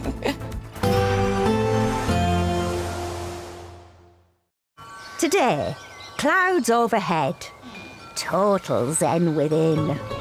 Boxed Solar sponsors the weather on GB News. Hello, good morning. Welcome to your latest GB News weather update brought to you from the Met Office. A very hot day to come across southeastern England before it does cool down through the rest of this week. Rain across parts of Northern Ireland and Scotland as well through this afternoon. That's thanks to this cold front.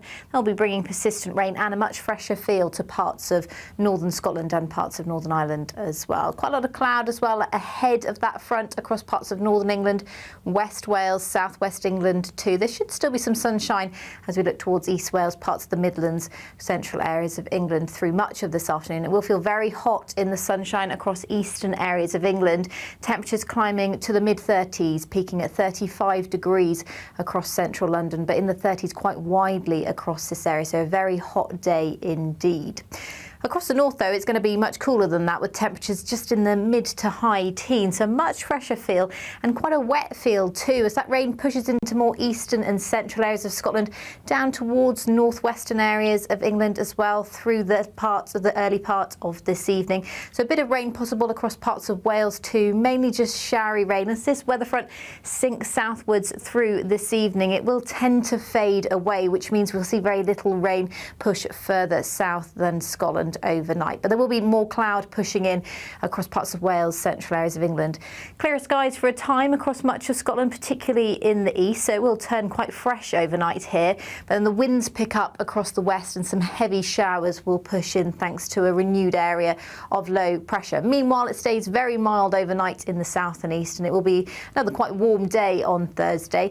Particularly to start the day, the cloud does push in, and that's a cold front, so it will introduce cooler air into the afternoon. So a fresher feel to come, still quite warm, but temperatures in the high 20s, so a bit of a difference to those mid-30s, and even cooler than that further north. Bye-bye.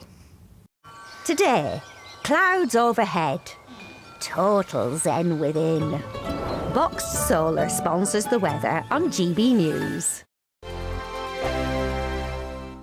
It's the Great British Giveaway Golden Summer Celebration. Your chance to win 2 fantastic prizes. There's an incredible £60,000 in tax-free cash. Plus, you'll also get your hands on a fine gold bar worth over £5,000. For a chance to win £60,000 in tax-free cash and a real gold bar, text GOLD to 63225. One entry costs £2.50 plus one standard network rate message. Or text BONUS to 63225. 5 entries cost £5 plus 1 standard network rate message. Go to gbnews.com/win. Entries start at £2.50. Call 0903 686 3232. Calls cost £2.50 plus your network access charge. Or post your name and number to GB22 PO Box 8690 Derby DE1 9TT. UK only. Entrance must be 18 or over. Lines close at 4 p.m. on the 21st of August. This is a network giveaway. Entries will be pulled. Please check the closing time if listening or watching on demand. Do you trust what you're being told? Good, because neither do I. Those are just facts. I'm Alex Armstrong, and on my show, we'll expose the spin. Well, I want to answer that because you didn't let me last time, because you always speak over me. The broken promises. To deny that is denying the truth. And the hypocrisy. Allow. Stop. You think we can allow? Politics, policy, parliament. Nothing is off limits. No sugarcoating, no fear of offence, just the truth laid bare. Tune in every Saturday and Sunday at 9 p.m. for Alex Armstrong Tonight, only on GB News, Britain's news channel. From the school run to the home run, watch a new show for all of Britain. He can say whatever he wants. A straight talking show where all voices are heard. And, you know, when are we going to stop talking about smashing the gangs and actually do it? With the stories that matter from every part of our country. There's a bit of a crash landing there for your Chancellor. Bold, fearless and standing up for you. That's me, Martin Daubney, 3 p.m. till 6 p.m. weekdays, here only on GB News. The People's Channel, Britain's news channel. Join me, Nana Akua, for an informative, interactive news programme with a difference. It's fun. No, he didn't say that, though. I'm so surprised. I think there's an element of truth to that. Join me from 3 p.m. every weekend, only on GB News, Britain's news channel. From court mornings to warm family brunches, from football to tennis, in the car, in the kitchen. GB News Breakfast is there with the stories you need and the conversations that matter. Anyway, let's talk business. Well, it has been a historic night in British politics. It's astonishing, isn't it? We're here again to start your day just right. GB News Breakfast. Every morning from 6 a.m. Only on GB News. Britain's news channel.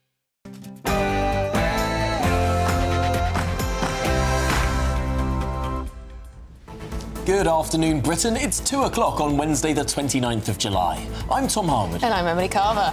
Well, yes, Andy Burnham has set out his social care reforms, or at least his plans for social care reforms. But will he raise taxes to fund those plans? To come back to the tax point, I will stick to the manifesto. That is important. There is a manifesto, there are commitments there on tax, and I will stick to those commitments. So what exactly is the new Prime Minister telling us here? Will he be raising taxes or will he be calling an early general election? Find out more with me very soon. Elsewhere, people smugglers launch a full frontal assault on the English Channel, pushing at least 700 migrants out from 10 boats across a 100-mile stretch of the French coast. And yet you won't apologise because you're blaming Nigel Farage for amplifying it. I think we also need to talk about a double standard. No, you keep taking the conversation on.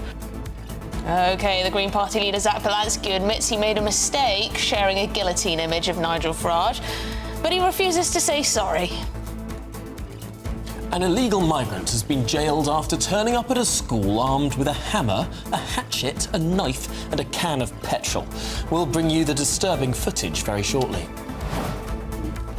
And breaking news in the last hour, yes, a drought has been declared across more than half of England. That's as dry weather continues to take its toll.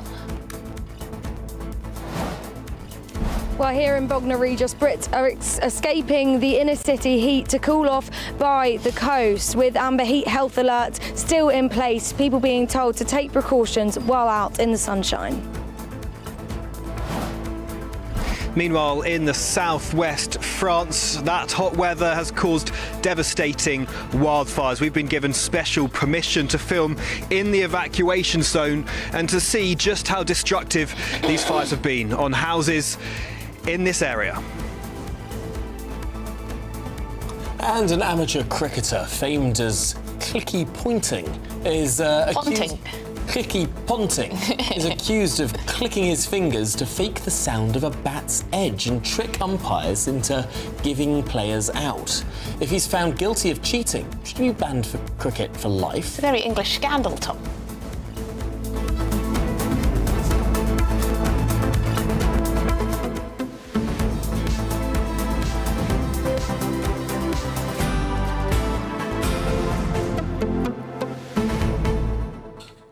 I've heard some cricketers, though, downplaying this story, this scandal in local cricket. No, it's local cricket, isn't it? It's just... But, it's a gentleman's game.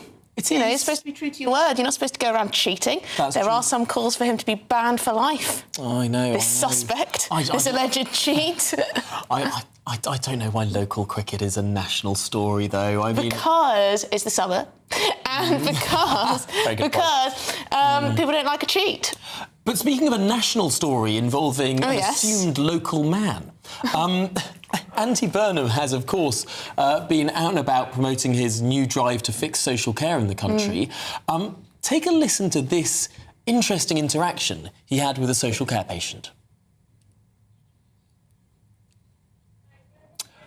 Well, we have it for you Shall we right reenact now. it? But while we wait to see if we can drum this particular interesting clip up for you, Andy Burnham was visiting some social care patients, and one gentleman had no idea who he was, asked, "Are you a local candidate?"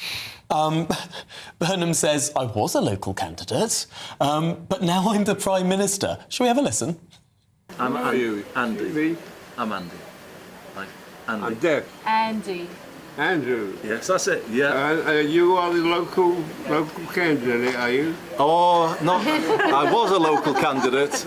I had a by-election a few weeks ago, but no, I'm now the Prime Minister. You what? He's the Prime Minister. What, a new one? Another one. But they keep changing every time. I know. He knows it's ridiculous. He knows it's ridiculous, because it is ridiculous, actually. They keep changing every 5 minutes. I mean, an astute political observation, absolutely. He's absolutely spot on, that man. That elderly gentleman, he may not have read the newspaper in recent days, but he's absolutely spot on. Let's get to the bulletins and we'll be back in a sec.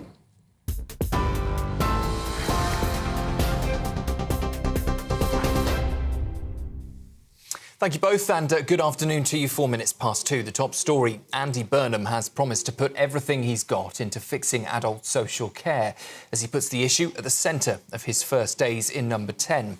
The Prime Minister says Westminster has ducked the crisis for decades, leaving families paying the price and the NHS under huge pressure. He's announced plans for a new national care service to sit alongside the NHS, with reforms to strengthen the care workforce through better pay and training. But when pressed on whether taxes would need to rise to pay for the reforms, Mr Burnham avoided giving a direct answer, leaving questions over how the plans will be funded. Well, speaking at a care home in London earlier, Andy Burnham said Westminster has put point scoring before fixing a crisis that affects families, carers and the NHS.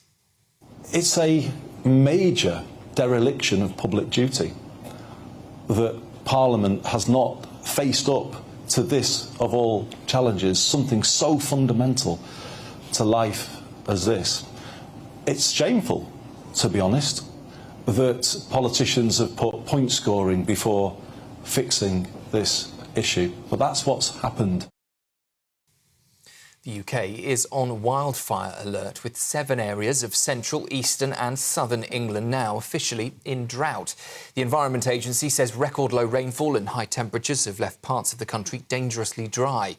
Fire chiefs also say more than 200 wildfires have been recorded in just 12 days, warning hot weather can quickly turn a small fire into something much harder to control. The warning comes during the 4th heatwave of the year so far, with amber heat health alerts in place for parts of England. People smugglers have launched a major surge across the French coast today, pushing at least 700 migrants towards the English Channel. At least 10 boats have been launched since the early hours from Dunkirk in the north to Dieppe, around 100 miles further south. More than 300 migrants have already reached UK waters, and at least 400 others have still been attempting to cross. A maritime security source told GB News that the gangs are using surge tactics to stretch French patrols. If all of those attempting to cross today reach UK waters, the number of migrants arriving since Andy Burnham entered number 10 would rise to more than 1,600. Well, the Shadow Home Secretary Chris Philp joined us from a beach on the French coast earlier and said that the scale of today's crossings shows the immigration system is totally broken. Andy Burnham's claim yesterday this problem has been solved is clearly ridiculous. The reduced numbers are simply down to the weather. The sea in the Channel has been quite choppy so far this year. The only thing protecting our borders is essentially the wave height in the English Channel. It is not Shabana Mahmood's deal. And as you can see from the evidence surrounding me right now, Andy Burnham's claim this problem has been solved is complete nonsense. And the Football Association says it is deeply concerned about the lack of process and governance around FIFA's plans to set up a private company to run its competitions. FIFA wants to create a new body bringing together commercial rights and the running of tournaments, with private investors able to take part. UEFA has already condemned that plan, saying the soul and governance of football are not to trade. Andy Burnham, a lifelong Everton supporter, also says football belongs to fans and that selling any part of the World Cup would mean selling out. Those are the 2 o'clock headlines for you. More news shortly. Next, though, a look at the markets.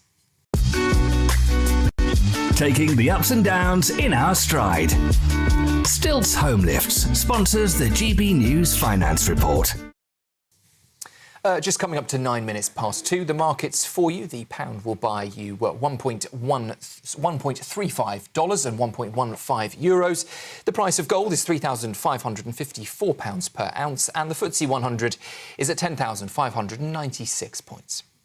GB News Finance Report, brought to you by Stilts Home Lifts.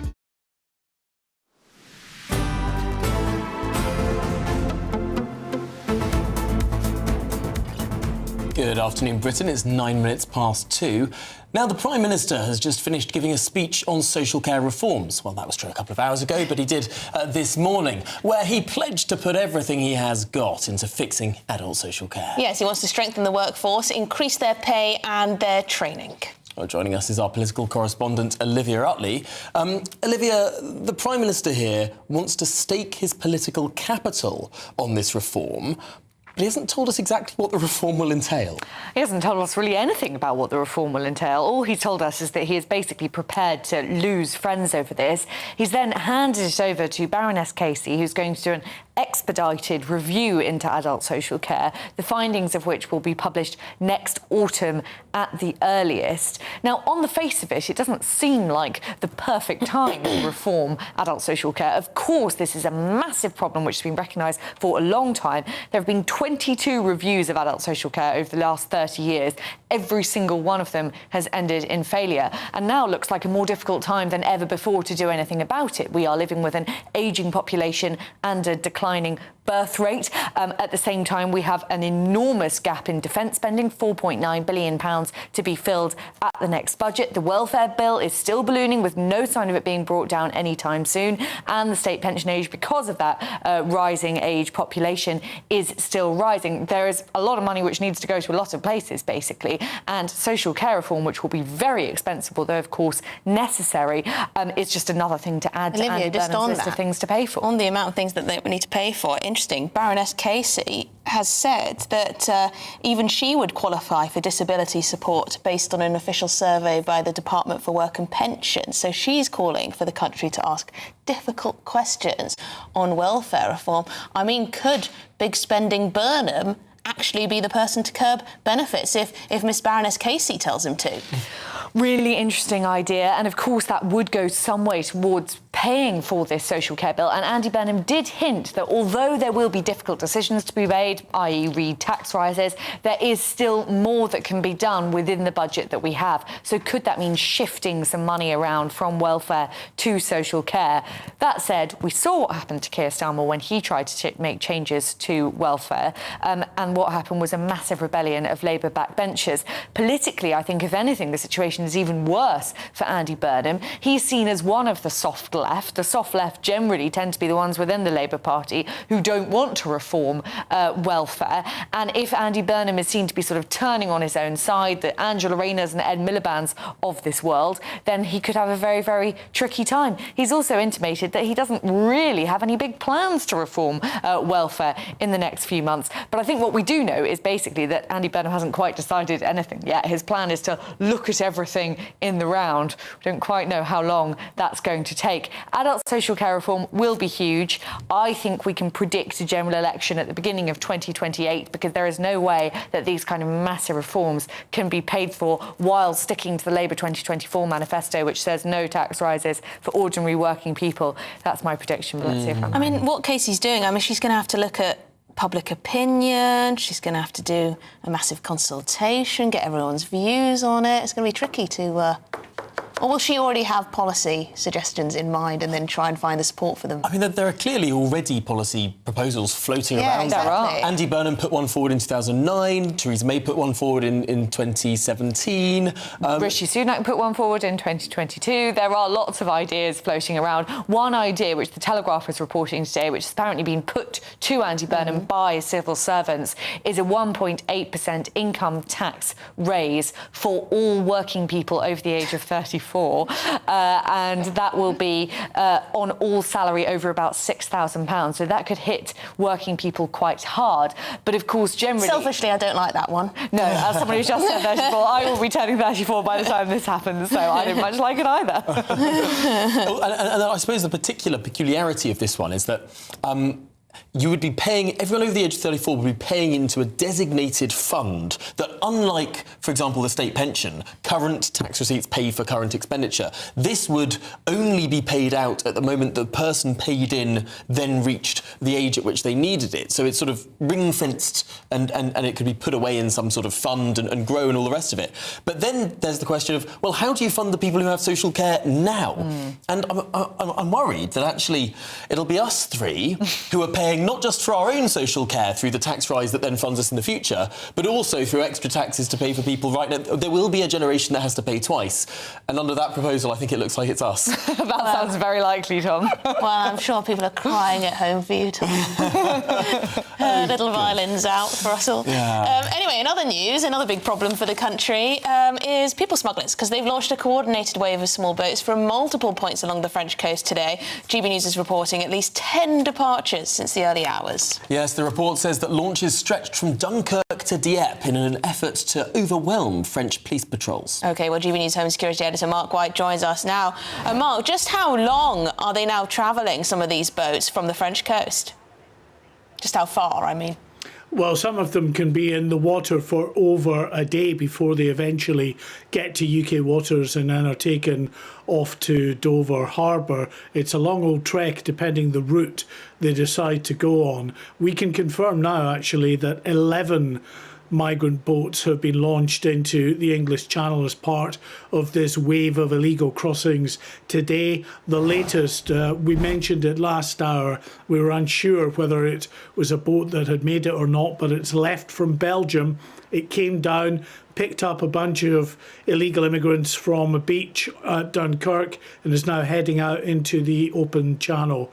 Those images there are from a beach much further down the coast, near the Somme. So you're heading down the Normandy way, and that's a bunch of migrants carrying a boat down towards the sea, inflating it, then getting on board it. And that is a taxi boat. It called into a number of beaches on the way up to pick up more migrants. And actually the Shadow Home Secretary, Chris Philp, is out in France today filming on beaches south of Boulogne. This is Hardlock Beach, and this is one of the taxi boats that's come in, and we can see from the camera when it just pans round there, as well as those charity workers assisting the migrants, supervising them as they get on their taxi boat. The police are just standing, doing nothing other than just sort of observing what is going on. Now, the police may well argue that they just don't have enough there. There's only, half a dozen at most police officers there compared to 90-odd migrants probably. And we know that migrants, when police intervene to try and slash a boat, have got very violent in the past. So unless the police are mob-handed, they don't tend to move in and do anything about it. And the tactic that's unfolded today is to push multiple boats out over a very long stretch of coastline, as I say, now from Belgium, confirmed in the last half hour, right down to beyond Dieppe. And that, of course, is more than 120 miles of coast. We're giving the French 662 million to provide a few hundred extra police officers, but even that doesn't begin to cover a stretch of coastline like that. And the migrants know it. They just need to just change up the locations that they're launching from every day, try and stay one step ahead of the police. And that's proved very successful today, with now 11 migrant boats that have launched. It's more than 420 that have come to Dover so far. As we speak, another Border Force vessel has picked up from a French escort, is on its way to Dover, should be there in the next few minutes. So we'll be looking at 500 that have already arrived in Dover today, and now 4 more boats out there in the English Channel, still heading for UK waters. We are going to be over 700 if all of those boats make it, well over 800 by the end of today, I would say. Mark, and the question is, who's on these boats? We've seen footage today, haven't we, from Greater Manchester Police showing a South Sudanese illegal migrant just turning up at a school armed with a hammer, a hatchet, a kitchen knife and a can of petrol. Well, you make a very pertinent point that those who are very concerned about the numbers coming across the channel illegally point to this being not just an illegal migration crisis, but a national security emergency, because we simply don't know who is crossing. And this individual, Both Duk Deng, from South Sudan, 21 years old, had gone to this school, the Edgar Wood Academy in Greater Manchester, on the 6th of August last year, armed with a hammer, armed with a hatchet and a 7-inch knife, as well as a jerry can full of petrol. What his intent was, we don't know. Clearly the prosecutors thought that he was definitely out to harm people. The defence team argued that he was an attention seeker. It sounds ludicrous, but that was the argument that they had, that he was frustrated that 3 attempts to gain asylum had been rejected by the Home Office. But the fact here, and this is, I think, what is quite scandalous about this, is that 3 attempts were made to gain asylum, and this man wasn't removed after he failed for 3 times. He should have been removed after failing for the first time, certainly after the second time, but to still be there having been failed for a 3rd time. Well, of course, the Home Office now say that they'll spare no effort to finally deport this man from the UK. No, I don't think we need people like that in our country. Thank you very much. Mark White, thank you very much indeed for your report. Now we've got a strange report here next, don't we? Absolutely. Bizarre. A Norwegian teenager has been found guilty of plotting murder in Britain after travelling over here on an emergency passport to carry out a hit job for a notorious Swedish organised crime gang. Yeah, the 19-year-old Johannes Natland was arrested in a Huddersfield hotel room. There he is, with 2 loaded firearms and ammunition before the attack could be carried out. Well, joining us here in the studio is Charlie Peters with the details. Charlie, this is absolutely bizarre. We described this as a Swedish organised crime gang, but it was backed by Iran and it had links to international crimes in many different jurisdictions.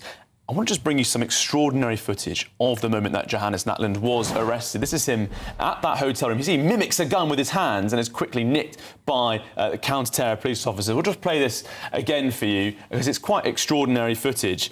He was arrested at a hotel in Huddersfield in West Yorkshire, where the police had seized 2 guns and 12 rounds in March of last year, just 2 days after arriving in Britain on a flight from his home in Stavanger, which is in Norway. So Natland has admitted possessing the firearms and the ammunition, but he had claimed that he would have shot himself in the foot to get out of the, quote, pickle that he was in.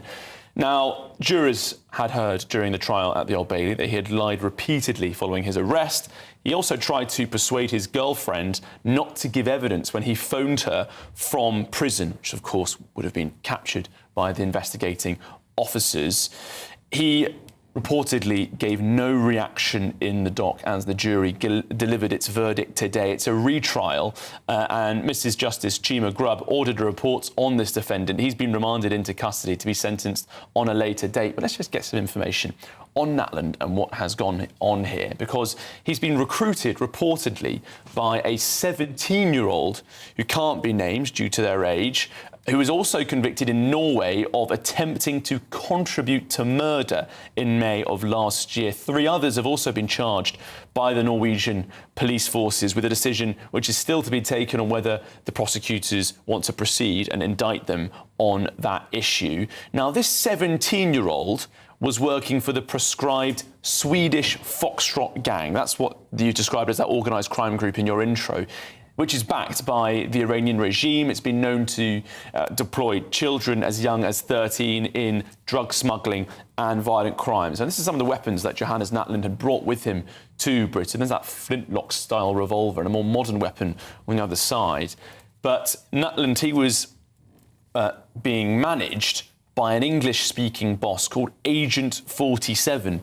Now, for those of you at home who have a preference for video games, you may recognise that reference to the Hitman gaming and movie franchise, the Agent 47 being a protagonist, as it were, in that series. But Natland was heading... Not an expert, can't Natland was on his way to Britain when he was told via a group chat that that 17-year-old had been arrested for conspiracy to murder. But Natland continued his process.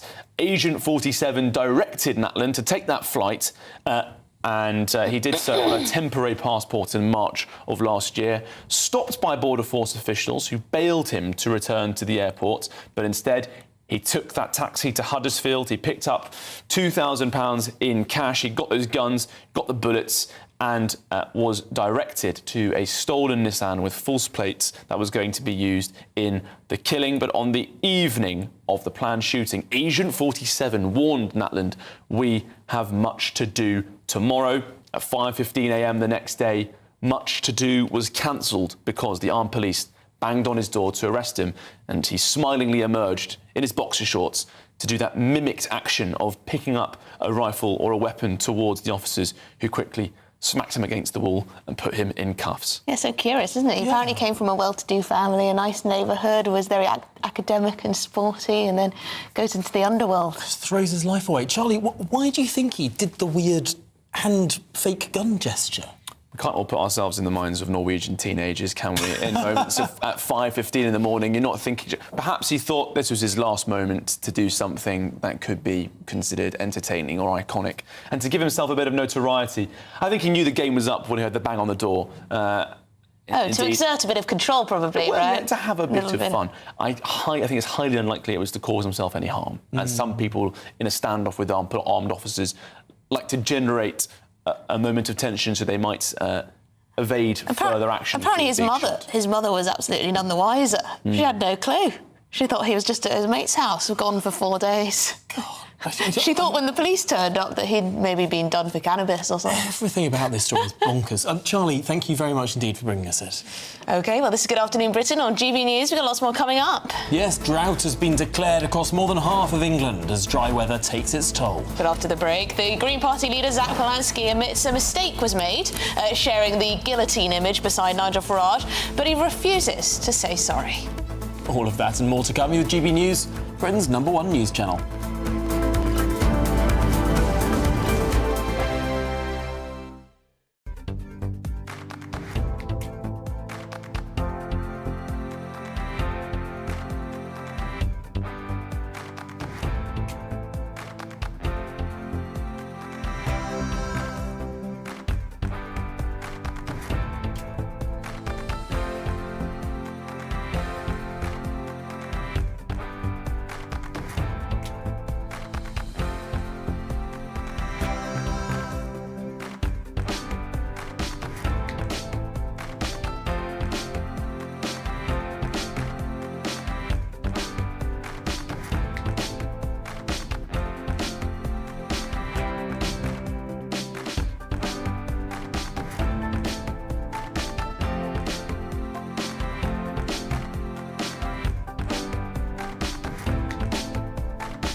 Here at GB News, we made a promise to tell your stories. And on the 6th of August, we're marking 5 years of doing exactly that. Celebrate with us by having your say.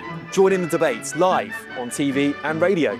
And meeting your favourite presenters across the country, from Leeds to Aberdeen, from Belfast to Barry Island. Plus, join me in Essex for our biggest live show of the year. Scan the QR code or visit gbnews.com/celebrate. Terms and conditions apply.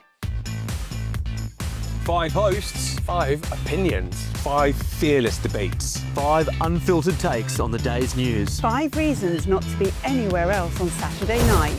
This is the Saturday 5. You got me. You got me good there. Britain's biggest Saturday night TV show. It's not a bad brand. Yeah. Uncensored. Very, very racy tonight on the unpredictable. What does she say? Can you translate it for us? And always entertaining. And how can a country go from being led by William Wallace Saturday nights from 6 p.m. only on GB News. The People's Channel. Britain's news channel. You're going to want to stay tuned, trust me. Breaking news, live updates, stories that matter. From the heart of the GB newsroom to every corner of Britain, with our team of dedicated journalists across the UK. GB News bulletins are there to deliver the latest news that matters to you. Bulletins on GB News, the People's Channel, Britain's news channel.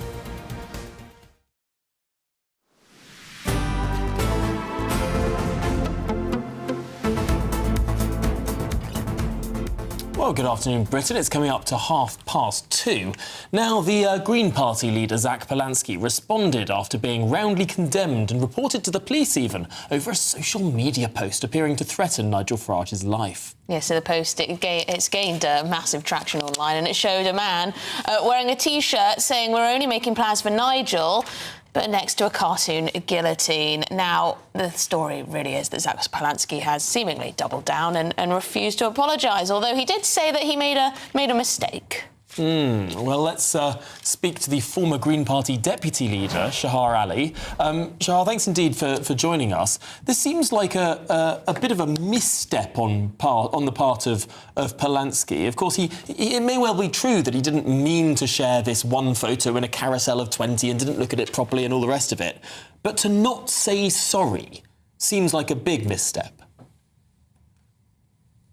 It is. Firstly, I just want to say how appalled I was that Zach shared this and that somebody else in the background could have thought it an appropriate thing to do.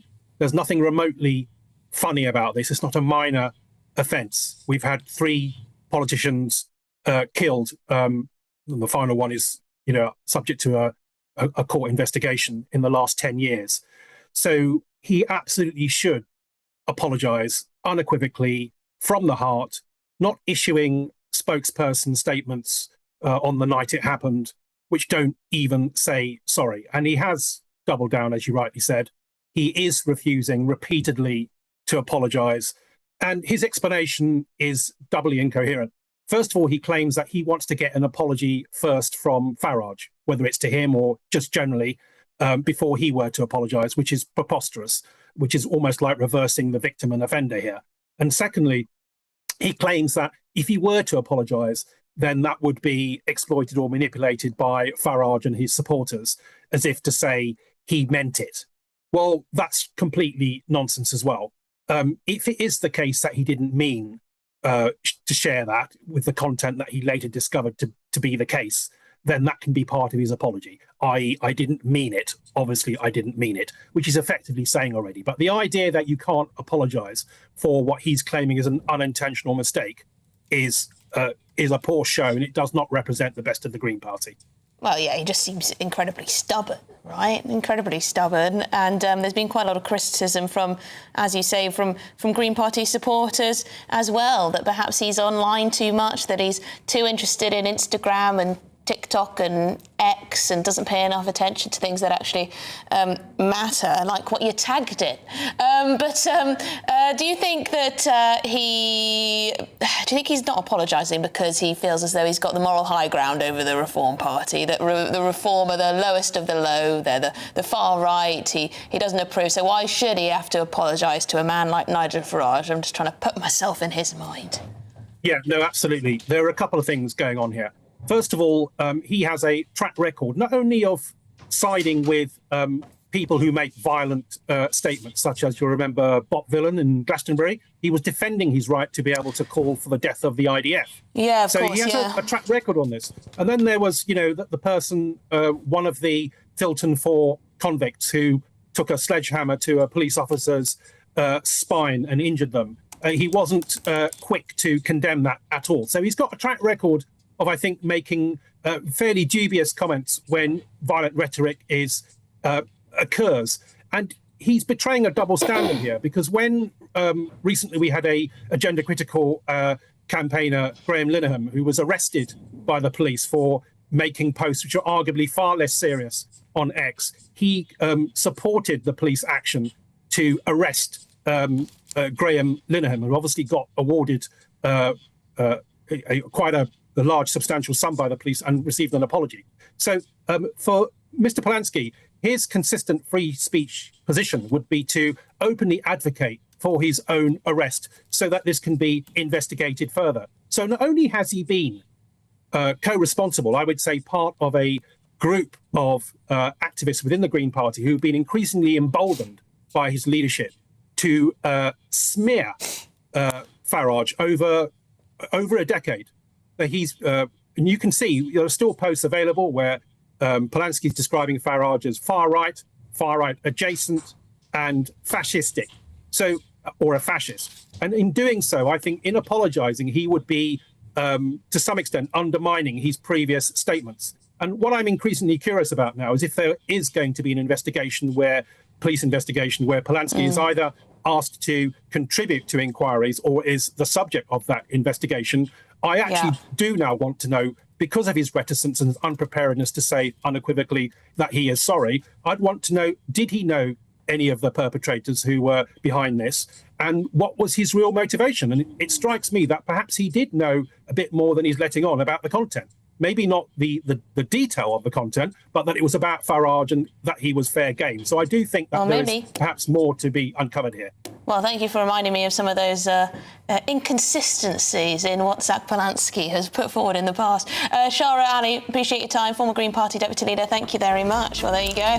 Well, this is Good Afternoon Britain on GB News. Lots more still to come on today's programme. But first, let's get an update on those latest news headlines.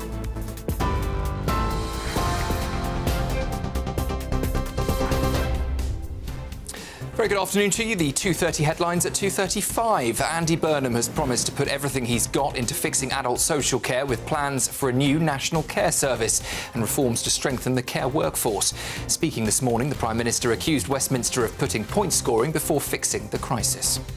It's a major dereliction of public duty that Parliament has not faced up to this, of all challenges, something so fundamental to life as this. More than half of England is officially in drought as fire chiefs are warning the hot and dry weather could spark fast-spreading wildfires across the UK. The warning comes during the fourth heatwave of the year so far, with amber heat health alerts in place for much of England. A teenage hitman from Norway has been found guilty of travelling to England to carry out a murder for money. 19-year-old Johannes Natland agreed to shoot an unknown target for thousands of euros in a plot for a crime group linked to Iran. The Football Association says it is deeply concerned about FIFA's plans to set up a private company to run its competitions. It follows criticism from Andy Burnham, who said football does not belong to investors and warned the World Cup was never anyone's to sell. Those are the latest headlines. Tatiana Sanchez will be here perhaps 5 past, 6 past 3. For all the latest from GB News whilst you're on the go, get the GB News app. Scan the QR code now to download or visit gbnews.com/app.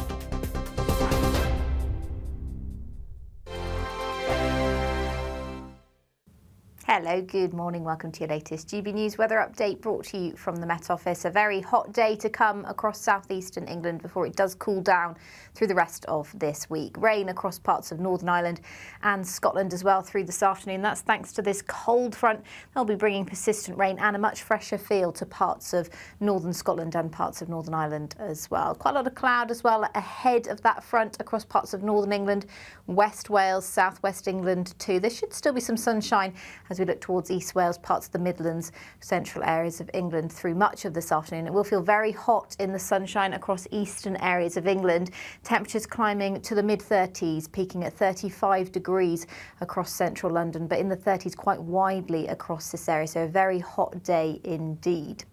Across the north, though, it's going to be much cooler than that, with temperatures just in the mid to high teens. So much fresher feel and quite a wet feel too, as that rain pushes into more eastern and central areas of Scotland, down towards northwestern areas of England as well through the early part of this evening. So a bit of rain possible across parts of Wales too, mainly just showery rain. As this weather front sinks southwards through this evening, it will tend to fade away, which means we'll see very little rain push further south than Scotland overnight. But there will be more cloud pushing in across parts of Wales, central areas of England. Clearer skies for a time across much of Scotland, particularly in the east, so it will turn quite fresh overnight here. But then the winds pick up across the west and some heavy showers will push in thanks to a renewed area of low pressure. Meanwhile, it stays very mild overnight in the south and east, and it will be another quite warm day on Thursday. Particularly to start the day, the cloud does push in, and that's a cold front, so it will introduce cooler air into the afternoon. So a fresher feel to come, still quite warm, but temperatures in the high 20s, so a bit of a difference to those mid-30s, and even cooler than that further north. Bye-bye. Thank you, Britain, for the thousands of you who are becoming friends of GB News each and every week.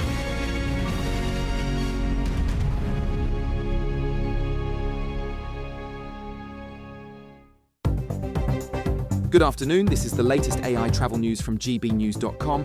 The M23 southbound is closed between junctions 8 and 9 in Reigate due to a vehicle fire. The M25 anti-clockwise is affected by a collision at junction 14 in Heathrow, causing delays. The A1 is closed between junctions 3 and 4. The M5 southbound at junction 19 in Portishead is closed. The M1 southbound between junctions 14 and 13 in Luton has lanes closed. North of the border, the A92 is closed both ways at Kilmany due to a road traffic incident. And on the trains, there is major disruption on Great Western Railway between Guildford and Reigate, and on South Western Railway between Guildford and Havant. For more travel news, go to gbnews.com.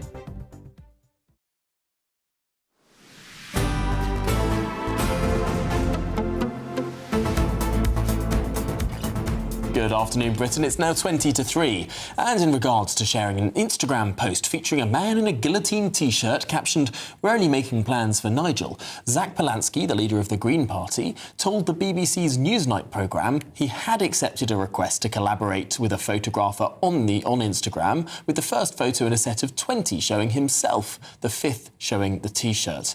The image was later removed from Mr Polanski's feed, with the Green Party leader saying that the T-shirt was clearly in poor taste. All right, then. Meanwhile, firefighters are continuing to battle major wildfires across Europe. Yes, in France, 250,000 people have been evacuated after their homes were destroyed by what's been described as apocalyptic wildfires. Well, GB News has been given special permission to enter the evacuation zone and witness the devastation left behind. Will Godley is there for us now. Will. Yeah, good afternoon, Tom, Emily. We are here at the nerve centre of the evacuation zone. This is the command centre where the key decisions are being made. We've just been into one of the buildings behind us, and inside there's tables set out with maps and screens showing exactly where the fires are, where the ground looks hot, and it's people in there deploying where firefighters on the ground here should go in order to best tackle the fires here. They're also deciding where the pilots of the firefighting planes go as well. We have a little friend here, a little dog who's just come to say hello. Very friendly dog here at the command centre as well. Hi dog. As they're making those decisions, of course, firefighters still fighting those flames. The flames are now away from where we are now. That's why it is safe for us to be here, and that's why we've been invited in to witness the destruction. We've seen numerous houses destroyed here, driving down this route which has been nicknamed the Highway to Hell because of these wildfires. We've seen home after home destroyed, roofs ripped off through the flames, cars destroyed, and this was one we went to visit earlier. Fire that has passed through here in the past week has absolutely destroyed this home. The roof has been taken off it. The metal supports have been melded and burnt and melted in the flames, and they're totally warped and bent now, with rubble strewn through the house and ash on the floor. Their car and boat here also destroyed in this fire, and this is not the only house. Well, those who live here don't know when they will be able to come back and what they'll be coming back to. The evacuation area is 4 times the size of Paris. Over 250,000 people have been evacuated. Some people allowed back to their homes. Where we are at the moment, it's still a ghost town. Well, Will Godley, thank you very much indeed. They're live from near Bordeaux. Meanwhile, here in the UK, a drought has been declared across half of England as Britain endures its 4th heatwave of the summer. Well, Isabel's in Bognor Regis finding out more. Isabel, just tell me, what does a drought exactly mean and how does it impact people where you are? Yes, good afternoon, guys. Well, that drought is due to long periods, record periods, actually, with no rainfall and high temperatures. The areas that are affected, as you say, over half of England, half of the UK affected by that. The areas being East Anglia, Hertfordshire, the whole of London, Thames Valley, Hampshire and the Isle of Wight, Devon and Cornwall, the West Midlands and Wessex, covering Dorset, Somerset, Wiltshire and Gloucestershire. So a huge area impacted by that drought. There is also that amber heat health alert still in place here. That's in place until tomorrow. And temperatures today in the south could reach up to 35 degrees. So people here in Bognor Regis coming to the coast to cool down. You can see the beach here filled with people, they say, escaping the inner city heat. There's a nice sea breeze here. We're going to chat to some holiday makers now. Hello, guys. You're here on holiday. Are you enjoying the weather? Very much, yeah. Well, lovely. How are you finding it? Lovely. And you've come down from Lancashire. You're on holiday. Do you guys find that you're more than ever this summer choosing to holiday in the UK as opposed to going abroad? Well, we went to the Isle of Wight last year and we enjoyed it very much, so we thought we'd come down again. We've done a lot of going abroad, so we're having a change. And why not when the weather is so good? You've got the holiday sun right on your doorstep. Yeah, true. The deck chairs. The deck chairs. What are you enjoying most about Bognor Regis?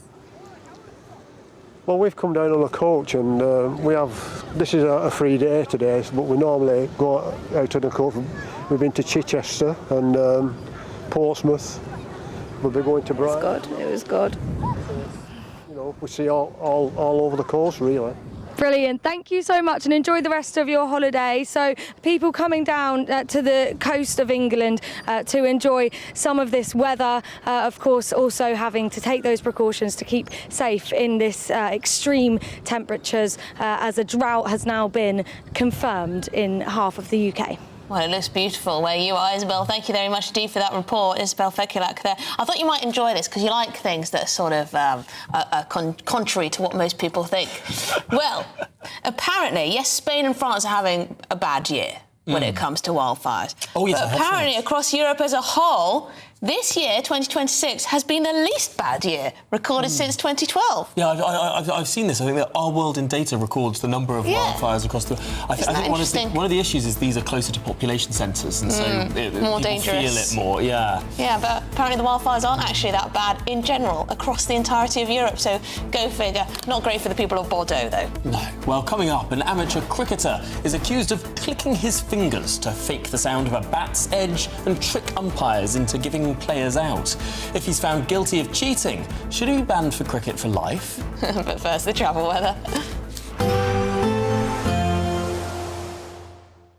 Dinner under the stars tonight? That reminds me of our travel insurance. You mean All Clear Skies? All Clear Travel Insurance sponsors GB News travel destinations forecast. The heat wave that's leading to some exceptional temperatures and wildfires across parts of France and Spain, Portugal at the moment, that is continuing, but we're seeing the peak of the heat across France today, and then some of that hot air is pushing further eastwards. For Spain, Portugal, however, the hot weather continues into tomorrow.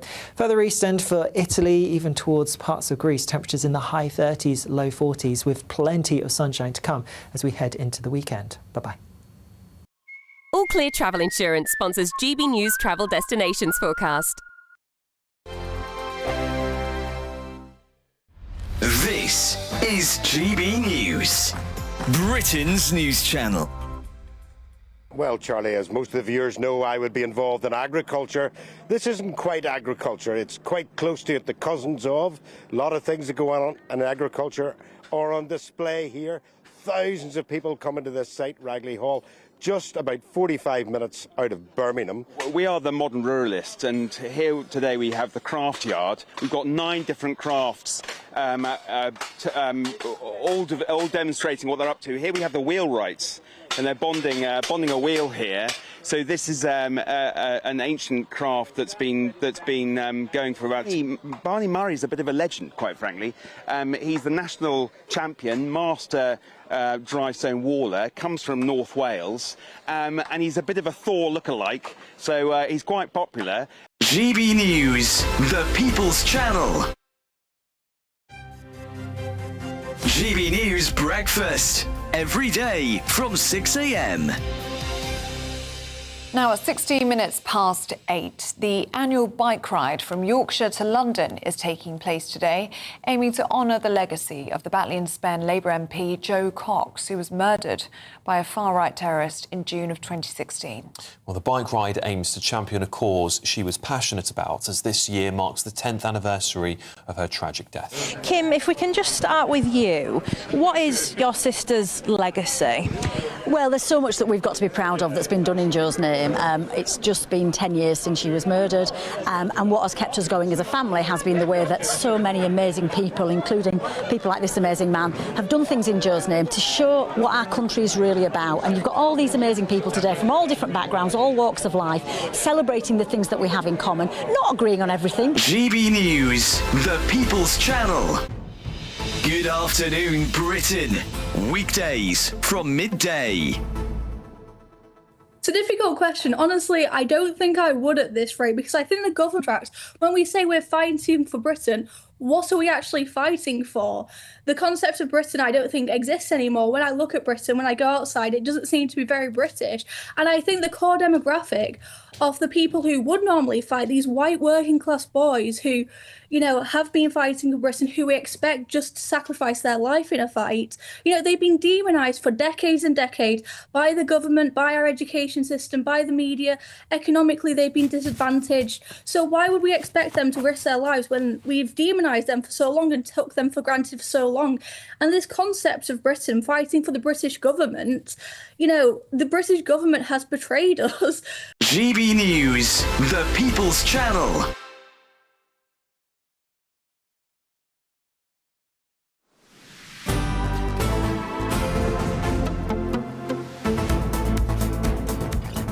Well, footage from an English club cricket match has gone absolutely viral after a fielder appeared to click his fingers as the ball passed the bat, seemingly trying to fool the umpire into thinking there'd been an edge. It's a scandal, Tom. Absolutely. Well, we're looking at some of this footage here, but let's speak to the professional cricketer Sebastian Allison, who joins us now. Sebastian, how big of a scandal is this? I think in terms of club cricket, very large. In the grand scheme of the game, I'm not entirely sure. But yes, as a fellow club cricketer, this was very hard to watch and quite disappointing to see at the grassroots level. Yeah, so just explain what he's actually doing here, what he's trying to achieve. So as the ball passes the bat, if the ball hit the bat, it would make a clicking noise, a little sound as the ball passes. And the players would appeal for that. And if the umpire thinks he's hit the ball and it's been caught behind, it would be given out.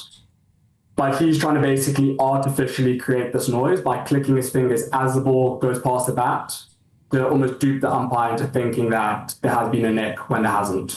Given the side of it. That's so naughty. Not very sportsmanlike. Should he be banned, though? Should he be banned for life, this guy?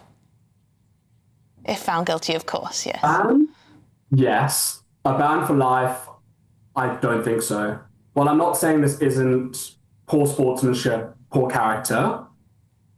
I don't think a lifetime ban should be given for this sort of act. Yes, it's premeditated, and yes, it's very poor, but I feel a lifetime ban is something that needs to be reserved for the worst of the worst within the sports, stuff like match fixing, spot fixing, corruption, fraud, not premeditated acts like this.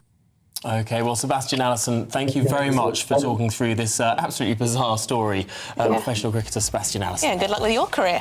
A spokesperson from the club says the league have received a formal complaint regarding alleged incidents in a Division 2 game on Saturday, 25th of July. A full investigation has been initiated until such time as the formal processes are complete. No further comment will be made. Oh, we've still got 30 seconds. Sorry, I was rushing that. I could have taken my time. I don't realise, I don't quite understand why a click would work necessarily. Surely if the bat hits it, even on a tiny bit of the edge, the trajectory of the ball would change somewhat. Well, clearly it was changing the view of the umpire.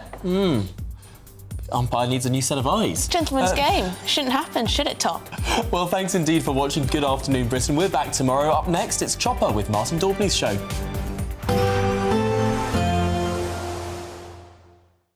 Expect warm spells with the odd rude interruption. Box Boilers sponsors the weather on GB News. Hello, good afternoon. Welcome to your latest GB News weather update brought to you from the Met Office. Hot through the rest of today in the southeast of England. Cloudier further west as rain continues to move further east into parts of Scotland as well as Northern Ireland, pushing into some areas of Northern England through the end of today. Behind that, a fresher feel for much of Scotland and Northern Ireland for this evening. Quite brisk winds as well, so quite a blustery end to the day. Plenty of dry skies, though, across more central and southern areas of England. As I said, it will turn a little bit cloudier across western areas, parts of West Wales, southwest England. You could see the odd spot of rain, but I think any rain will be pretty limited any further south than northern England through tonight. So mild night across southeastern areas, much fresher though further north where we're into this fresher air. We've got an area of low pressure up to the northwest of Scotland as well throughout Thursday, and that will introduce more rain in the form of showers though. Some of these quite heavy. There's a risk of thunderstorms as well throughout Thursday, particularly across the central belt and a little further south than that into the afternoon. A risk of showers for Northern Ireland, some areas of northwestern England too. Could see some drizzly rain along this band of cloud through Thursday morning across southwestern areas.